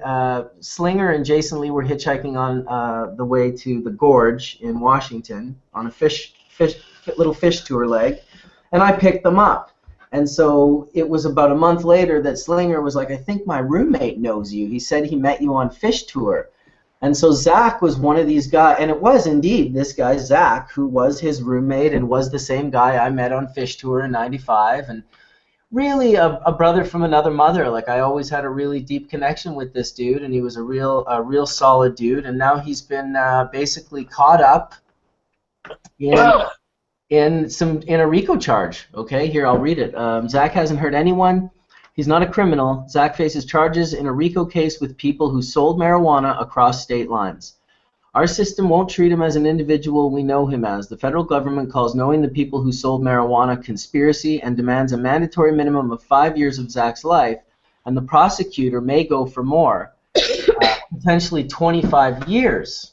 So I'm glad that I was able to mention this because he's a dear friend of mine. I haven't seen him in years. I know he's been dealing with this problem for a while, and it's just super sad and a real bummer to think that he's in federal prison now, being moved around. Last I heard, he was in Oklahoma. But you can donate if you have the ability to zaksfund@gmail.com via PayPal. That's ZAKSFUND @gmail. And then he also is accepting money orders, and you can pay the lawyer directly as well, which can be found at zaxfund.wordpress.com. And yeah, buddy, I'm thinking about I hope that I hope you don't spend 25 years in jail.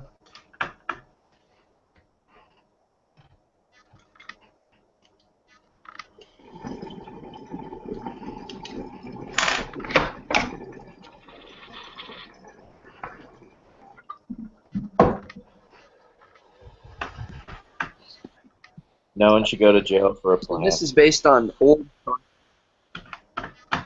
Yeah, it's old. It's based. I don't know exactly how old, but I'm sure it's not like from yesterday. Like it's a while ago.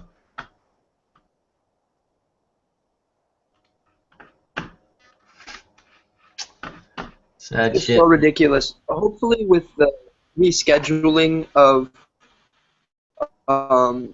or I mean, I don't know that it's imminent, but they're talking of scheduling different drugs from Schedule 1 to Schedule 2, and hopefully, if we can have that rescheduling, I just don't see a chance for him to face anything like decades. You know, hopefully, at all.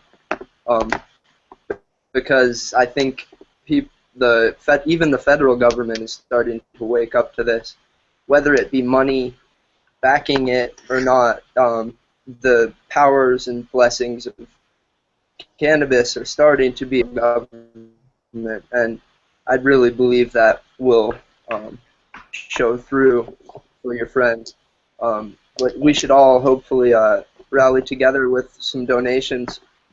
I'm gonna try to send at least like $20 or something over to Zach's fund. I read his the issue that was taking place, and it's just ridiculous. I had to read what a RICO was, and it was originally made for mobsters, companies that were laundering money, and you're the side company laundering money from a black market cartel business. What in the world? Like, that's just absurd. True. Thanks, Joshua, for sharing that link. Yeah, Zach also had a deep link into the glass blowing scene. He inspired a ton of those guys, Jason Lee and D-Rex, Marble Slinger, Pedro Smiley, Marcel Braun, Eli and his brother. A whole whack of good dudes from the West Coast that all came to the West Coast and met up in Bellingham. Zach was a big part of that, so respect to him for that.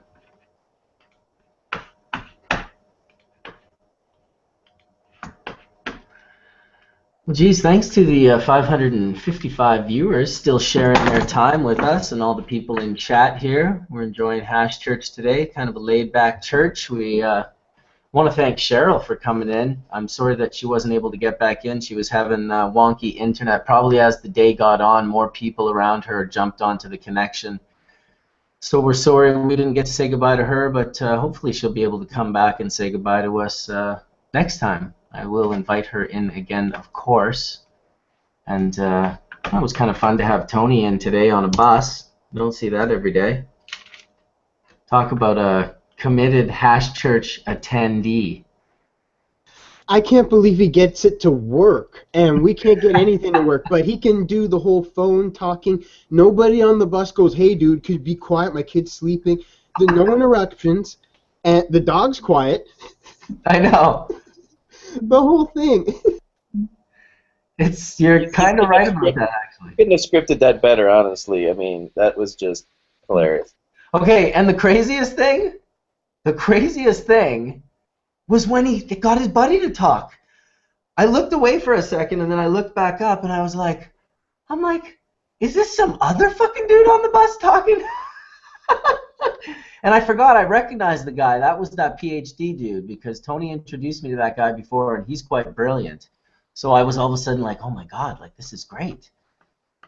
We got other people on the bus. All of a sudden you realize the entire bus is Tony's crew. Pretty much. The bus driver didn't seem to, I can't imagine being on a bus with a guy just, pontificate. I kill him. Well, I enjoyed it personally. Oh, nice. Inviting Slinger to the chat. Beautiful.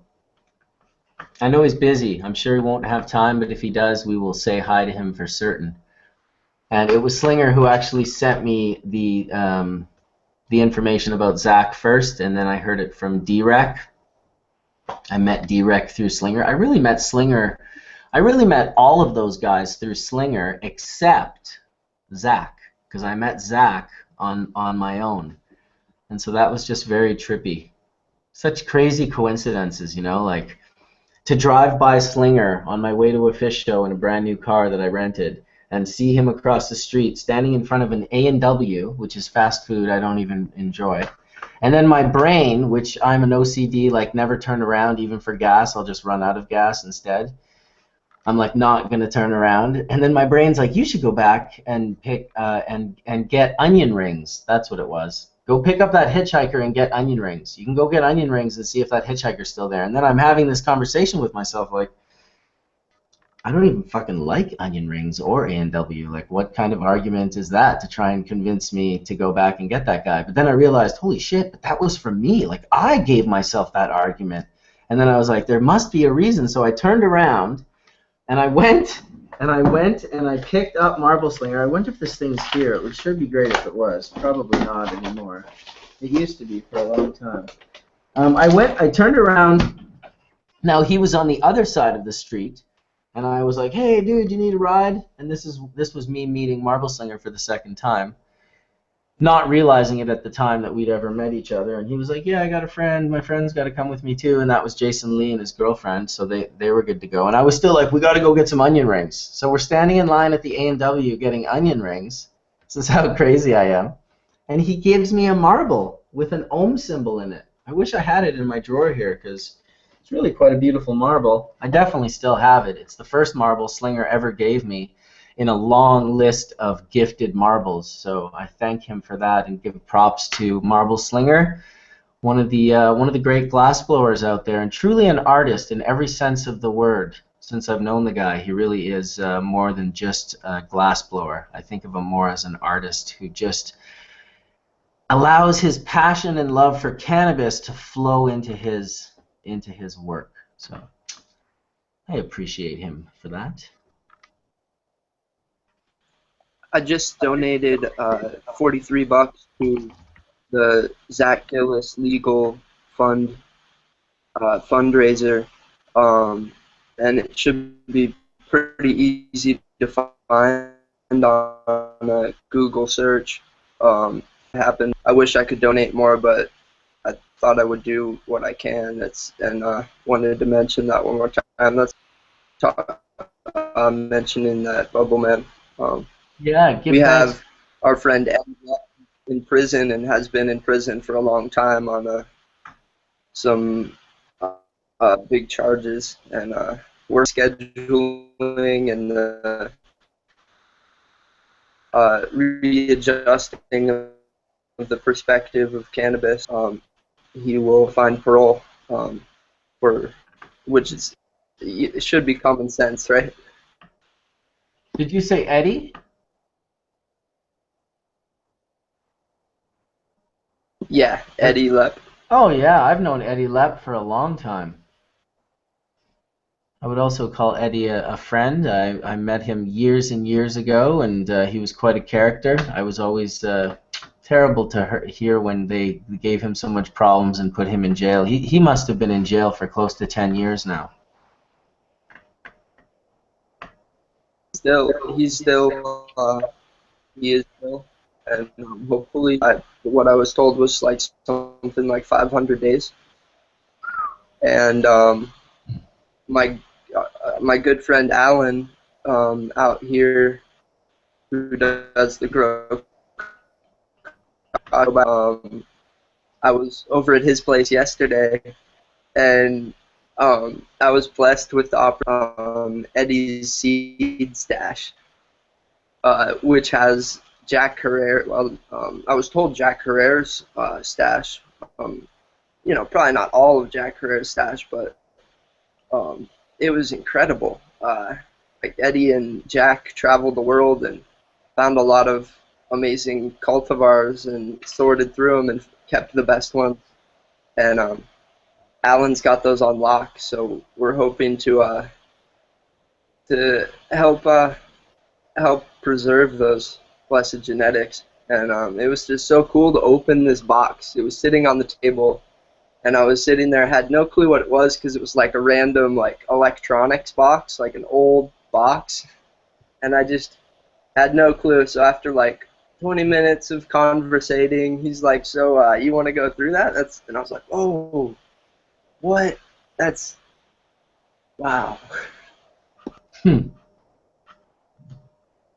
Nice to get seed collections for sure.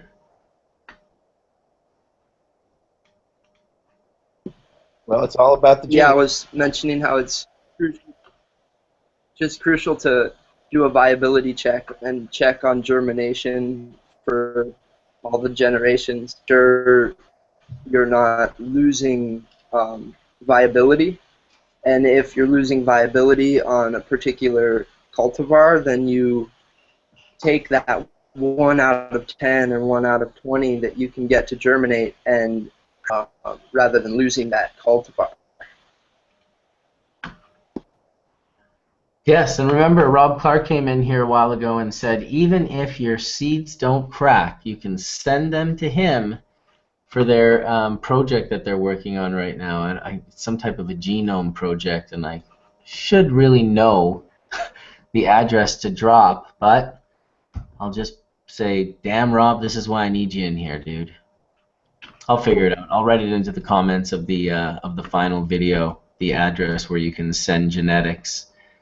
Even if they're seeds that you just can't crack, that instead of throwing away, you can send them to these guys and they can still get genetic tissue out of it and get some of the genetics, and it's still helpful, and it's another way of preserving information. Can't go wrong with preserving information. No doubt. But we also learned today you might want to leave your seeds for 90 days if they're really rare, just in case.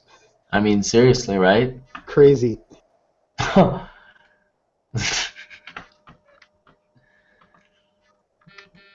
is weird.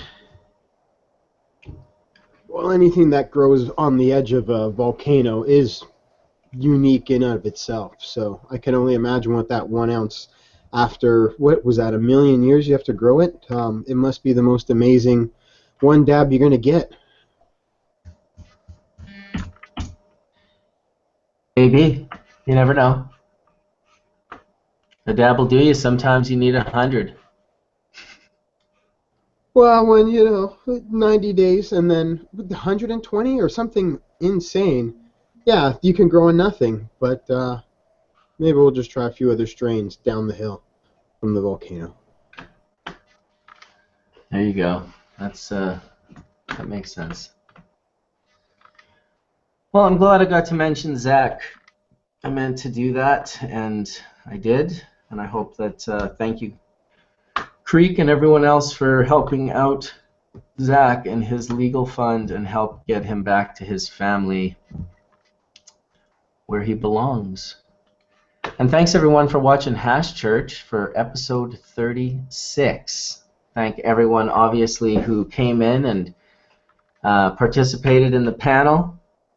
Thank you, Etienne and Horatio, and thank you, Bizarre Brothers, Joshua and Space in the house. Tony from the bus with one of his partners in United Cannabis. Can't remember his name, but I thank him for coming in as well. And I definitely thank Cheryl for coming in and spending time with us and telling us about her story, and Haley. Give strength to Haley, and if anyone wants to help, if anyone wants to offer help to Haley T. Rose, I will just look up the name of the Facebook foundation just so I don't make a mistake. She's a very brave mother. We never got to finish to kind of give her some props, but I mean, again, another great job getting another brave mother in here who had to, rise above conventional medicine to actually, get medical cannabis into her child's hands and is actually benefiting from it day after day. And so much respect for her to taking that chance and then continuing it once seeing that, response from the child itself. How many parents, how many patients don't have that support system?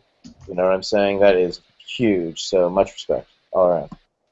Yeah, so there it is. It's the Haley Rose Foundation, HRF, and you can Google that and you'll see there's a picture of her up there with Mark Emery and her mom, Cheryl. And yeah, go give that page a like. They've only got 528 likes right now. Let's get them up a bunch of likes at the Haley Rose Foundation page on Facebook. Go check them out, and if you have a way to help them and you're in British Columbia, you have information or whatever it is, you can get in touch with them through there. So I want to thank them for coming out. Thank all the regulars, Johnny B and his buddy Brent that came in, D420K who was with us for a short time, and anyone else I forgot. Thank you guys for coming into Hash Church. It's good. It's a good thing. 36 weeks into this, and I don't think we're slowing down at all. So thank you guys for coming, and we will see you next week, Sunday, 9 a.m. on Hash Church. Boom.